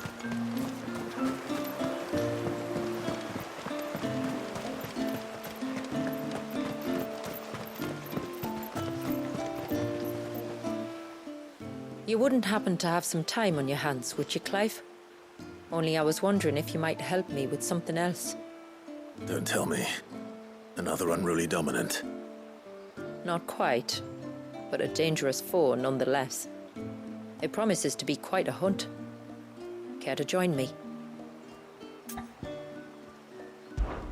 All right. Tell me about our quarry. A fiendish, cold-blooded beast known as a Givra. Normally, we leave such animals well alone, and for good reason. But I have an even better reason to want its tongue. Its tongue? If you'll permit me, tributary, I can explain. Certainly, Yamila. It's been over a week since my sister gave birth to her first child, yet she still isn't back on her feet. We've tried everything to restore her spirits. Physics and nostrums, the laying on of hands and of leeches, but all to no avail. The healers tell me there's only one hope left. A broth as potent as its ingredients are perilous to procure. It isn't only Yamila's sister who stands to benefit from this, by the way. There's her baby to think of. And Walyas, too. She'd agreed to be his wet nurse, you see. I'd be glad to help. Thank you. Our hunters have no shortage of skill, but this task calls for more than that. And it won't be achieved through weight of numbers either. The Givra is as wary a foe as it is a deadly one. 2 hunters might catch it unawares, but any more than that, and it would pick up our scent a league away. Then it is decided. The 2 of you will go, while Jill and I occupy ourselves here. Perhaps we might help prepare the broth. That would be most kind of you. Come then, Clive. The river of time flows fast, and so must we. There's a Givra that has claimed the ruins at the foot of the mountain as its hunting ground. But as I say, they are wary creatures. We'll need suitable bait to draw it out. The flesh of a forest ibex should suffice. To the forest, then.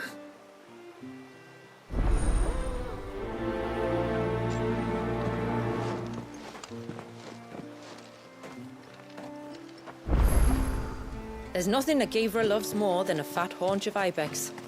There speaks the voice of experience. Do you hunt often? Since I was a girl, my father would take me. Then after he returned to the sea, Yamila's father. Our families have always been close. Even if her sister wasn't Walyas's wet nurse, I couldn't stand by and watch her suffer.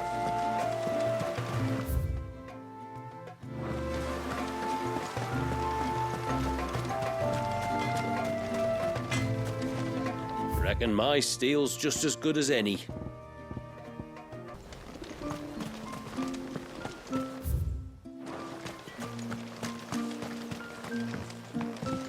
This is all we have.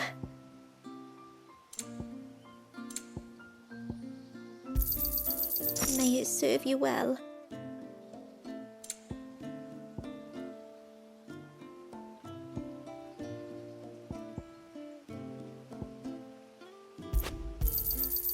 Well, if you're sure you need it, here you are. Very well.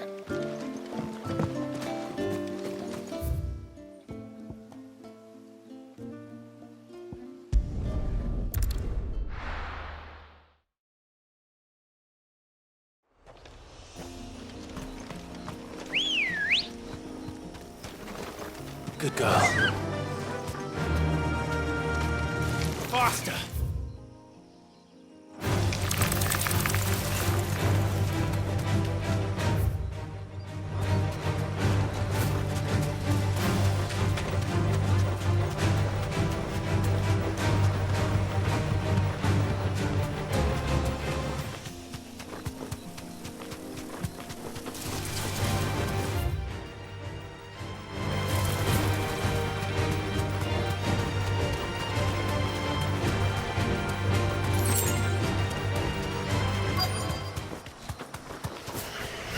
These will do nicely.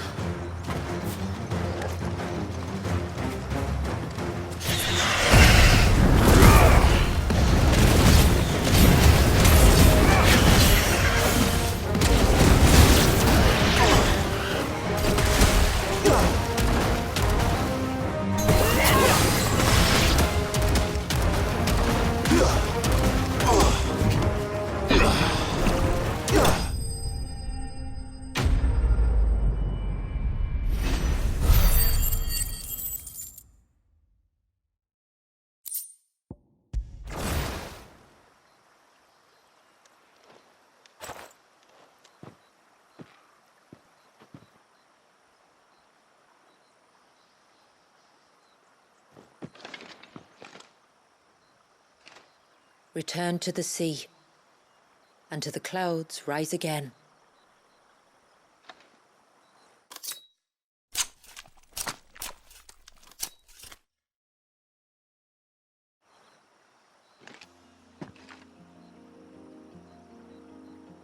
We have our bait then. What next? Next, we pay a visit to the Dark Gate to pick some local weed. It'll help disguise our scent.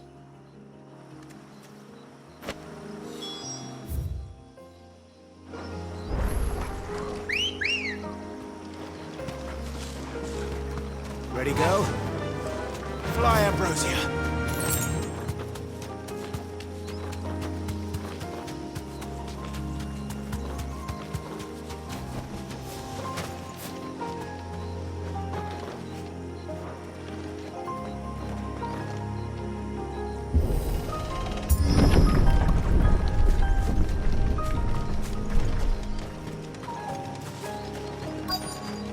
There should be a sprig or two of local weed growing somewhere around here. Look for the golden leaves.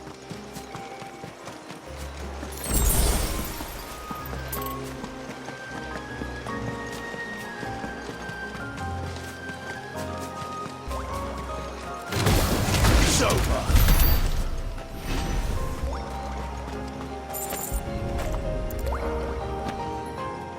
This is the mineral Pavat was talking about. The one that rings out like a bell.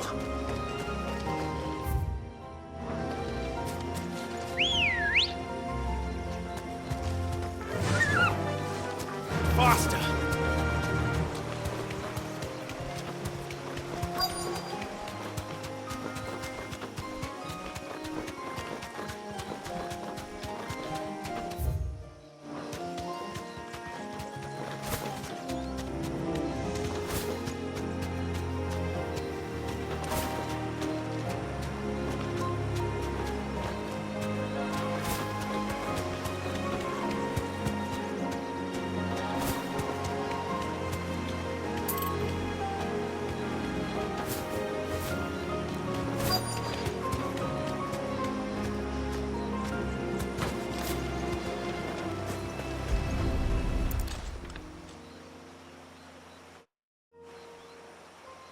Is this it?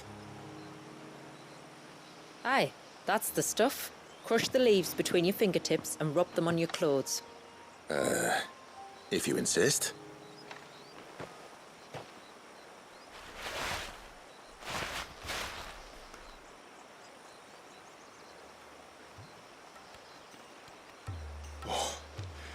You could have warned me about the smell. Like corruption, isn't it? We'll have an honor guard of flies before long. But it'll stop the Givra from noticing us. Its nose will tell it we're nothing but a feast for worms. Oh, I feel so much better. We can wash it off afterwards. If there's one good thing about the Givra choosing the ruins for its hunting ground, it's that there's plenty of fresh water nearby.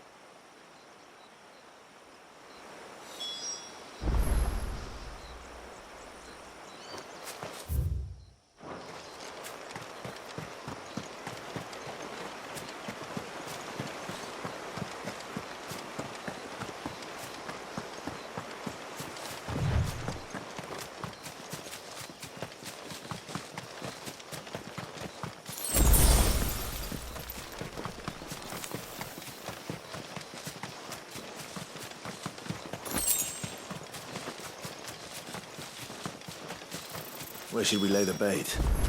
Gavers are creatures of habit. Look for some sign of its passing. It's sure to return to the same place sooner or later.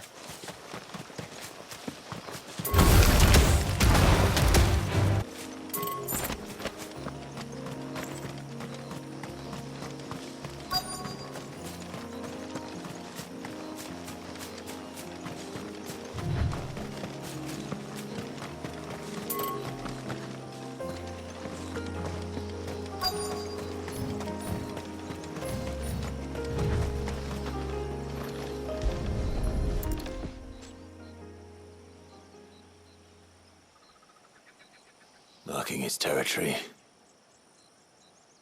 Something was. A curl, maybe.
Blacksmith that has an appetite for these things.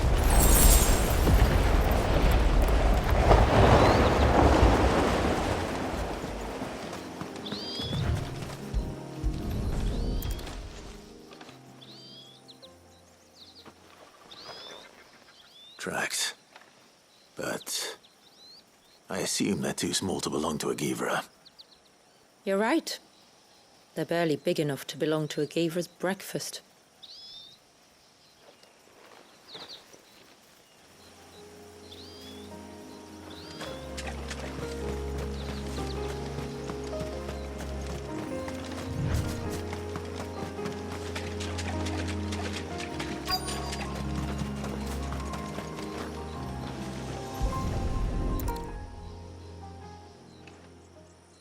A fresh kill. But not a Givra's. The wounds are too clean, too small.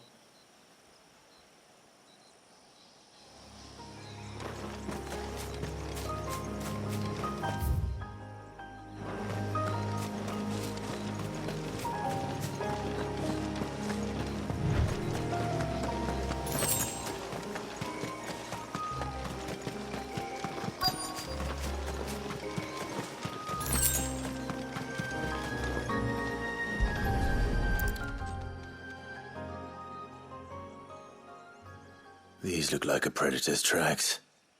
You can clearly make out the claws. And not just any claws. These belong to a Givra. There's no mistaking them. We'll lay the bait here. Let's hope our friend is hungry.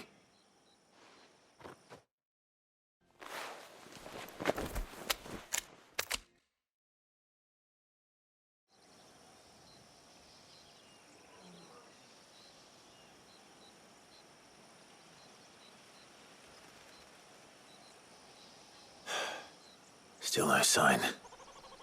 Patience, Clive. Hunting's not something you can rush. Have you stalked these beasts before? Once. Givras are fast, so the job called for a bearer. But even with my knack, it was a close-run thing. Not many leaders would take such risks for their people. Says the man who battled an Eikon to save a boy he barely knew. It is the way of the moats of water to use what gifts we've been given for the good of all. And I gather it's your way too. It was Sid, the man whose name I bear. He fought for his people and their future with every fiber of his being. I'm just following in his footsteps. In many ways, You remind me of him. Me? You're confusing daring with desperation. Quiet. Something's coming.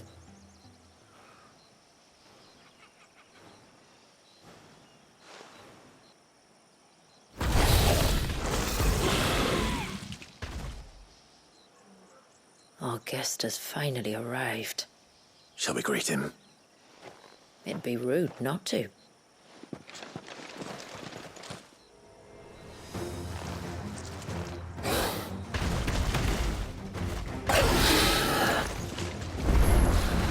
Don't let it escape.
over.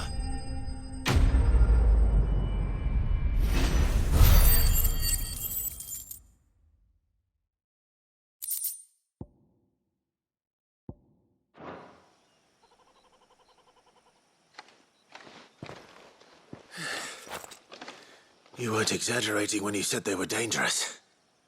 They're forces of nature, all right. And with this one's passing, the river of life has calmed.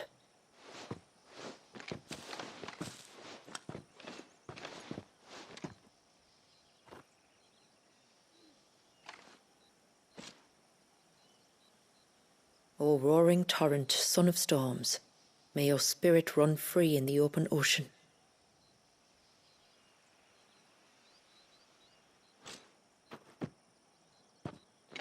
This flesh I claim, that your gifts might rain down upon us this day and our river flow in spate once more.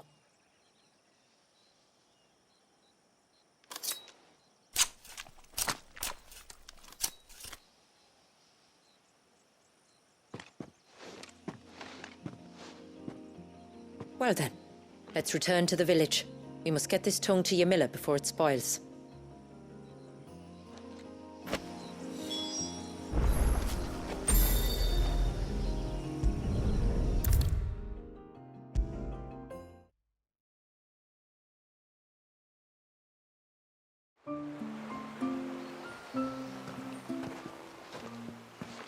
Tributary, my lord. Did all proceed as planned? It did. Here. 1 geever tongue, as promised.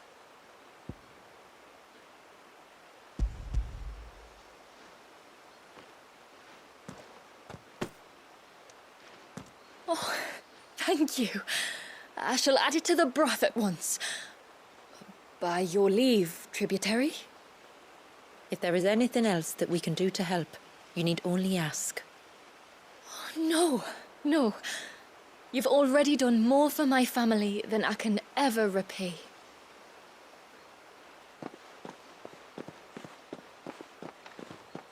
Just as you have, Clive, for my family. I only regret that I have nothing to offer you in return but my gratitude. It's more than enough. Besides, I'm no less grateful to you. For what? For welcoming my friends and I into your midst. For showing us how your people live. For reminding me that the world we strive to create, where bearers can live alongside their fellow men in peace and comfort, is no mere fantasy. I'd hardly call it comfort. Every day is a struggle. Though we do at least struggle together, it's true. As must we all. I only ask that you remember the cost of using your gifts as a bearer. I know that you feel it's your duty to do whatever you can to help your people. But you have a child to think about now. And Wallis has lost enough. I shall bear that in mind. That's all I ask. Oh, and if there is anything else that we can do to help, well, you know. Thank you. Truly.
It's good to have him back. But how do we know the lad? No, it has to be him. What has to be who? If you, don't mind my asking. It's not your asking I mind. It's my explaining. But I don't see any other way around it. You see, when a baby is born here, we hold a ceremony to welcome them. The rite of immersion, we call it. But I don't know whether Wallius was ever afforded that courtesy. What is abundantly clear, though, is that my ancestors never welcomed him as one of us. And I want to change that. The problem is, the ceremony requires 3 ministrators. The baby's parents, and a witness. As tributary, the role of witness would normally fall to me, but being Wallace's closest living relative, I must play the role of mother. So you want me to serve as witness in your stead? That's right. A witness must be a trusty guardian, ready to steer the child through the stormy waters of life and on to tranquility. Which is why I thought of you.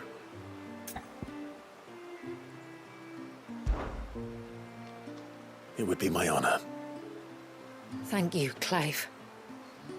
So, if you will serve as mother and I as witness, who will take on the father's role? I have a younger brother. He should be making ready for the rite as we speak, though whether he is or not. Let me introduce you. Please do. If he's anything like his sister, I'm sure we'll get on famously. I'll bid him come to the Witten Hall. Will you wait for us there? Gladly.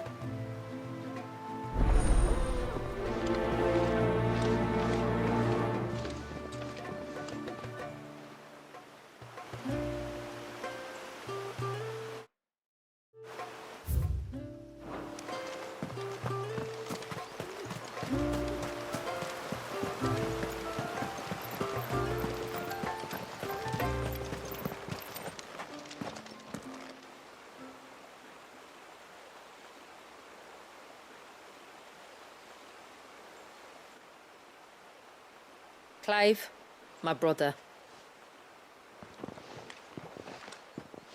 If it isn't my old mate Sid! You? So you do remember me, even stripped of my cunning disguise? I'm touched. You two know each other?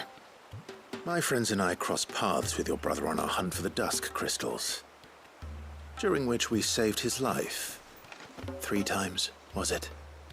3, 4, who's counting? All I know is when Shula mentioned she'd called in Sid the Outlaw to help young Wallace, I could be sure that the little rascal was in safe hands. I mean, having seen you in action back at the tower, I know exactly what you're capable of. So the mercenary you met in the Sage Spire, that was Clive? And he saved your life? That's a rather different story from the one you told me. And a far likelier one at that. It would appear my family owe you twice over. Whether they admit it or not. Honestly, Fammy, would it kill you to tell the truth once in a while? What? I said sorry, didn't I?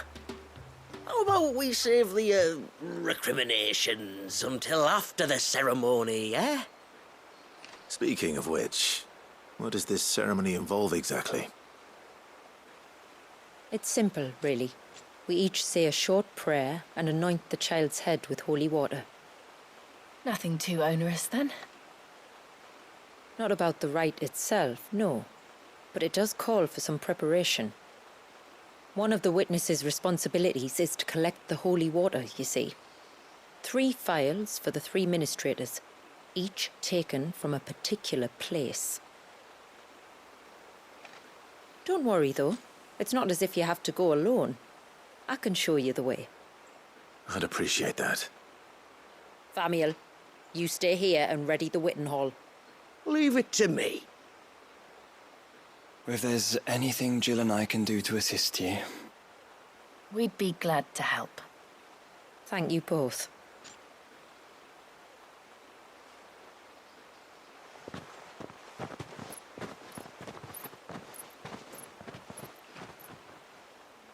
All right then, let's get started, shall we? There are 3 types of holy water that we must collect. The water of the mountain, of the river, and of the sea. We take the water of the mountain from the spring atop Maiden's March. The water of the river from the course that flows through the ruins of Riversmeet. And the water of the sea from the shallows of Tailwind Bay. Here are the phials we'll be using in the ceremony.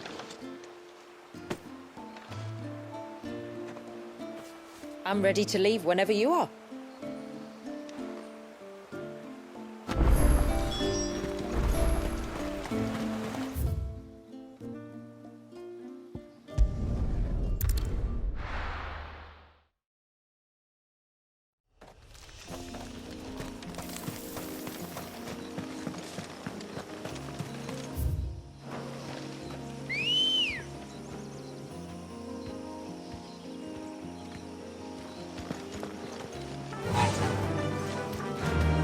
Faster!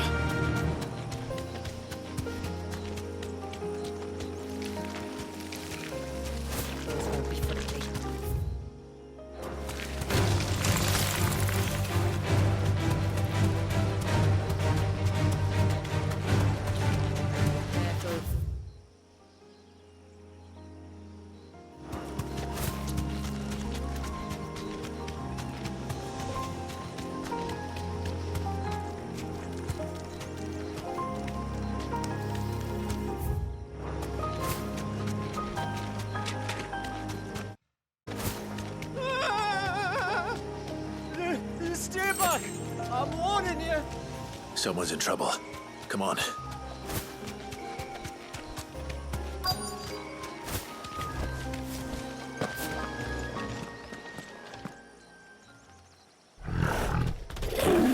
Help! Help? What help? Nobody's coming to... Help? We're here to help. Keep its attention on us. I'll do more than that.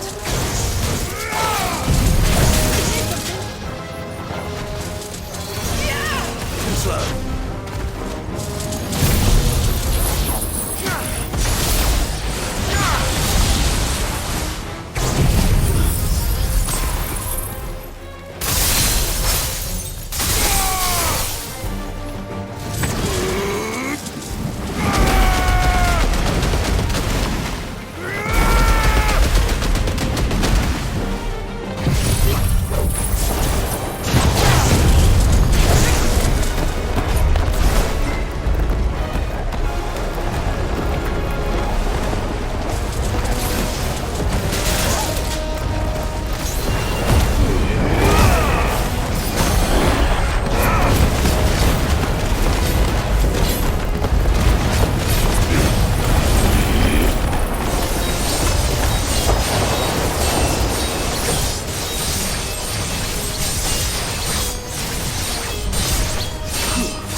Is anyone hurt?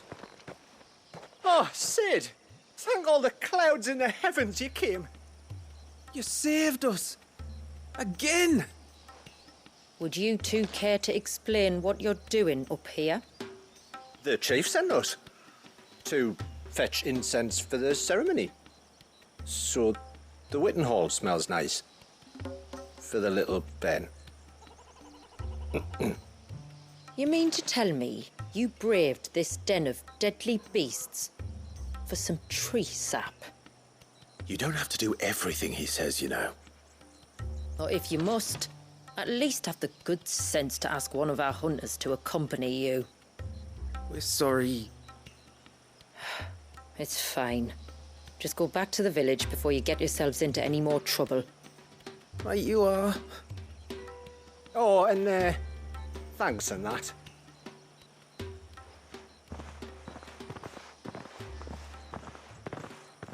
Remind me to give my brother a cuff round the ear when we get back.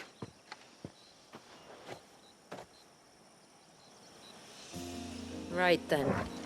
Let's collect this water, shall we?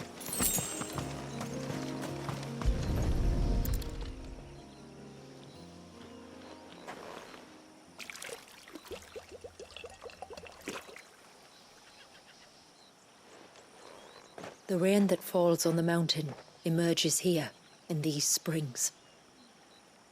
The source of the river. The source of life. Precisely. Take care not to spill it. Right. Let's save that for the ceremony.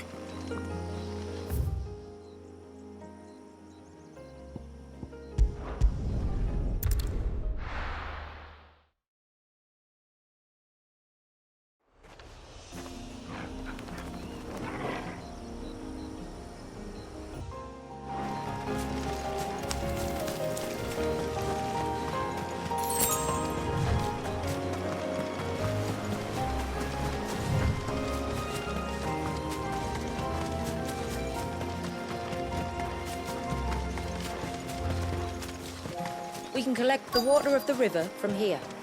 All right.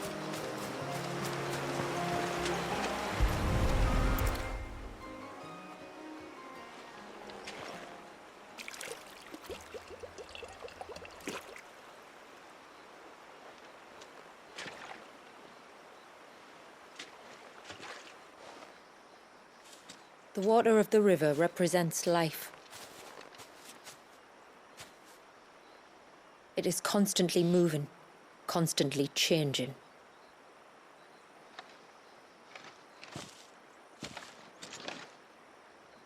And though its course may twist and turn or branch into 1,000 separate streams, it always flows in the same direction, from source to sea, beginning to end. Like time. What of Wallius then? When your ancestors froze him, did they remove him from the River of Life? They did. Like an ice-bound pool that didn't thaw for 80 summers. But now he's free to flow again, to live. And you and I shall flow with him, for we are all but drops of water in the great River of Life. I find that thought oddly reassuring. Go on. A drop of water might seem insignificant on its own, but as a part of a torrent, it can cleave a path through the hardest rock. It makes me believe we humans might just stand a chance. I believe we might. Just one more file to go then. Nearly done.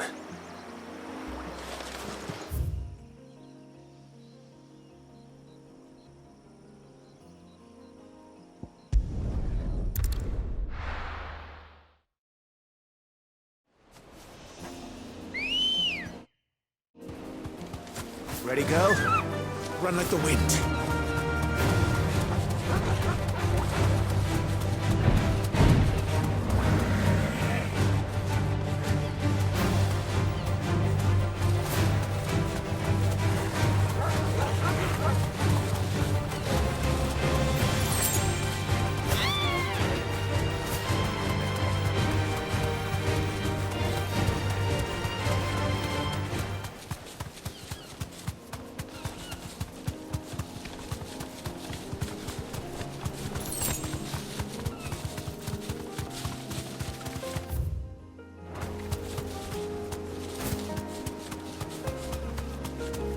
This path leads down to the coast.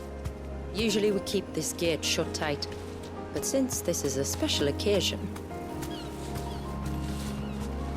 Straight home now.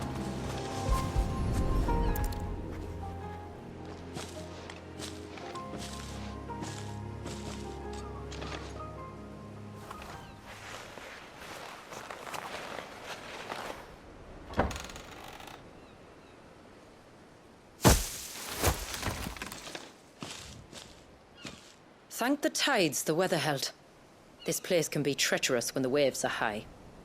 If it weren't for the holy water, no one would ever come down here. I'll be sure to watch my step.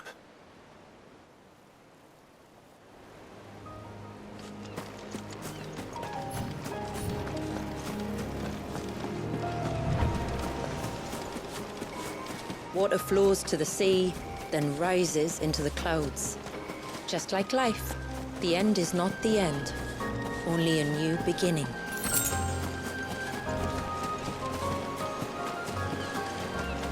My ancestors chose this place because it was where the first boat landed. And it's a good thing they didn't land closer to the surge. Quite.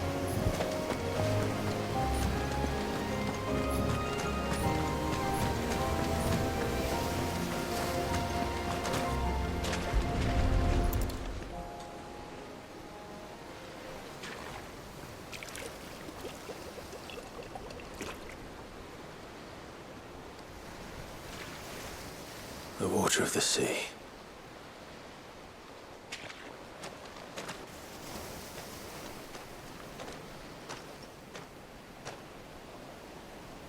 I still can't help but be awed by it. Oh? All that wave ever made me feel was pity and sorrow for the innocent life trapped inside it. The child my great-grandfather sacrificed to try to change his people's fate. It was wrong, an unforgivable sin. But I often wonder, will my descendants ever forgive me for what I have done? As tributary, I've faced many difficult choices. And though I've always striven to do what's best for my people, here we live in poverty, hidden away from the world.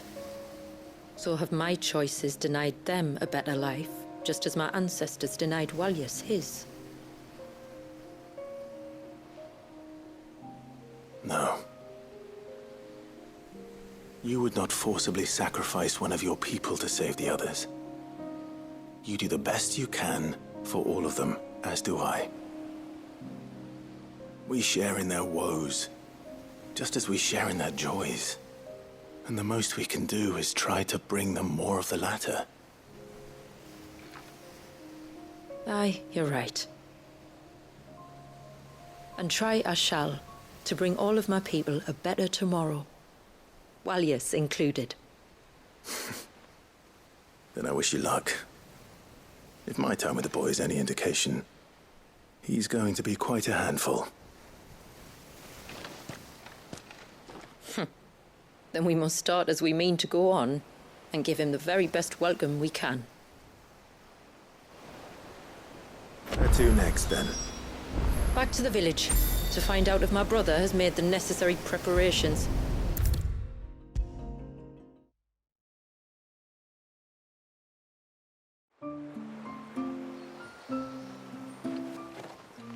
We have the holy water. Is everything else in place? All ready to go. Told you could count on me. Then let us begin. Famiel, have your men summon everyone to the Witten Hall. Right you are. Ashula, wait. I don't know the words. Don't worry. There aren't many of them. We'll have time enough to practice before people arrive.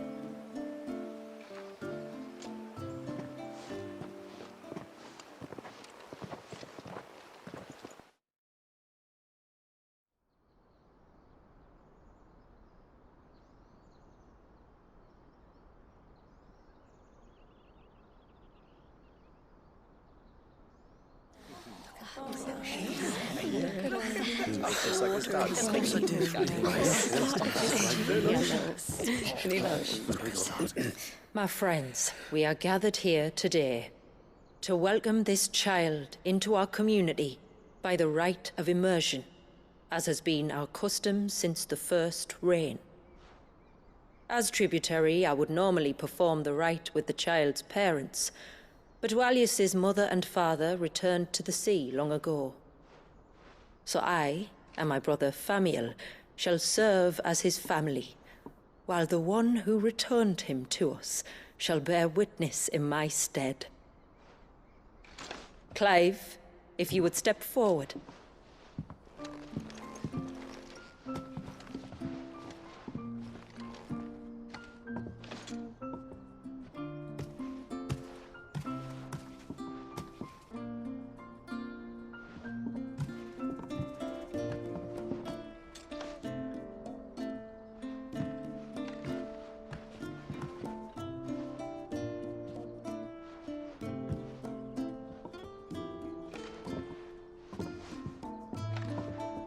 Like the rain that falls on the mountains tall, are we born.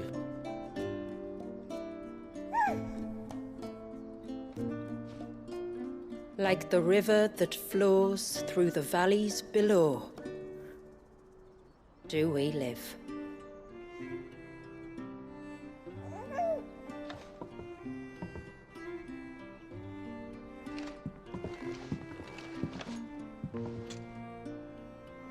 Like the boundless sea, where the currents run free, do we die, and to the clouds then rise again.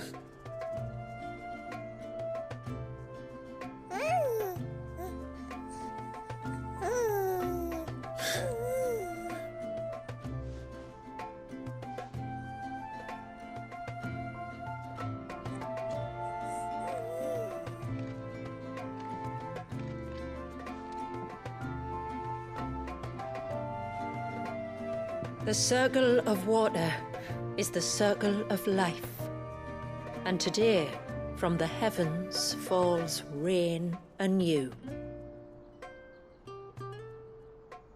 This child, Walius, now joins our stream, and he shall flow with us from the mountains to the sea.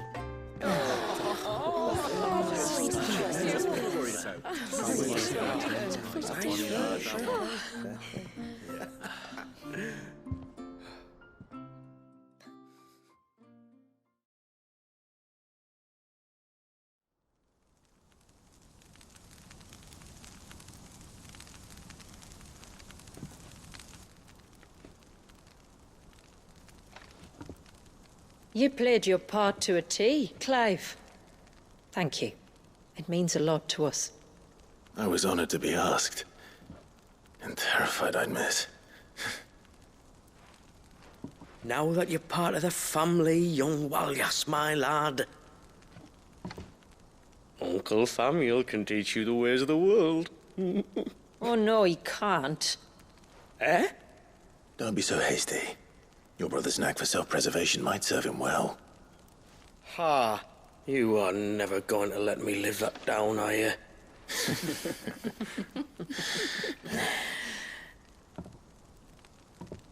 I'm gonna raise Walius as if he were my own. Teach him everything I know about life, our people, and our past. But with all the mother crystals gone, he will grow up in a world without comforts. One where we only have ourselves and each other to rely on. I'd say your people are better prepared than most to survive in such a world, Shula. To thrive, indeed, under your guidance. Only if nature continues to smile on us. If we were to lose her gifts, we'd be left with nothing at all. Yes. But it needn't come to that. Not if we can stop the spread of the Blight. So long as we can save a single patch of soil, we can plant the seeds for a new world. One one where we can all be free. Perhaps then we might finally be able to step out from behind our curtain, eh? Till that day comes, I wish you good tide. Thank you. We should be on our way. Well, you be careful out there. Aye, you steer clear of trouble now. Likewise.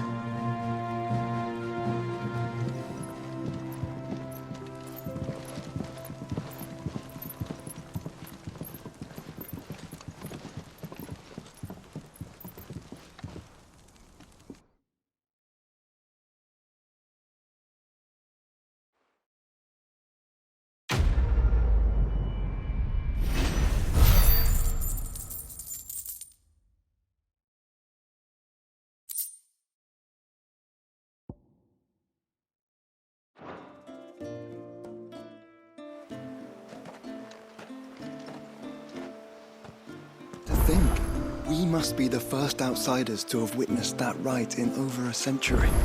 Wallius has been waiting for it for nearly as long. He seemed pleased to be finally rejoining the family. Now all we have to do is save that family. To change our river's course.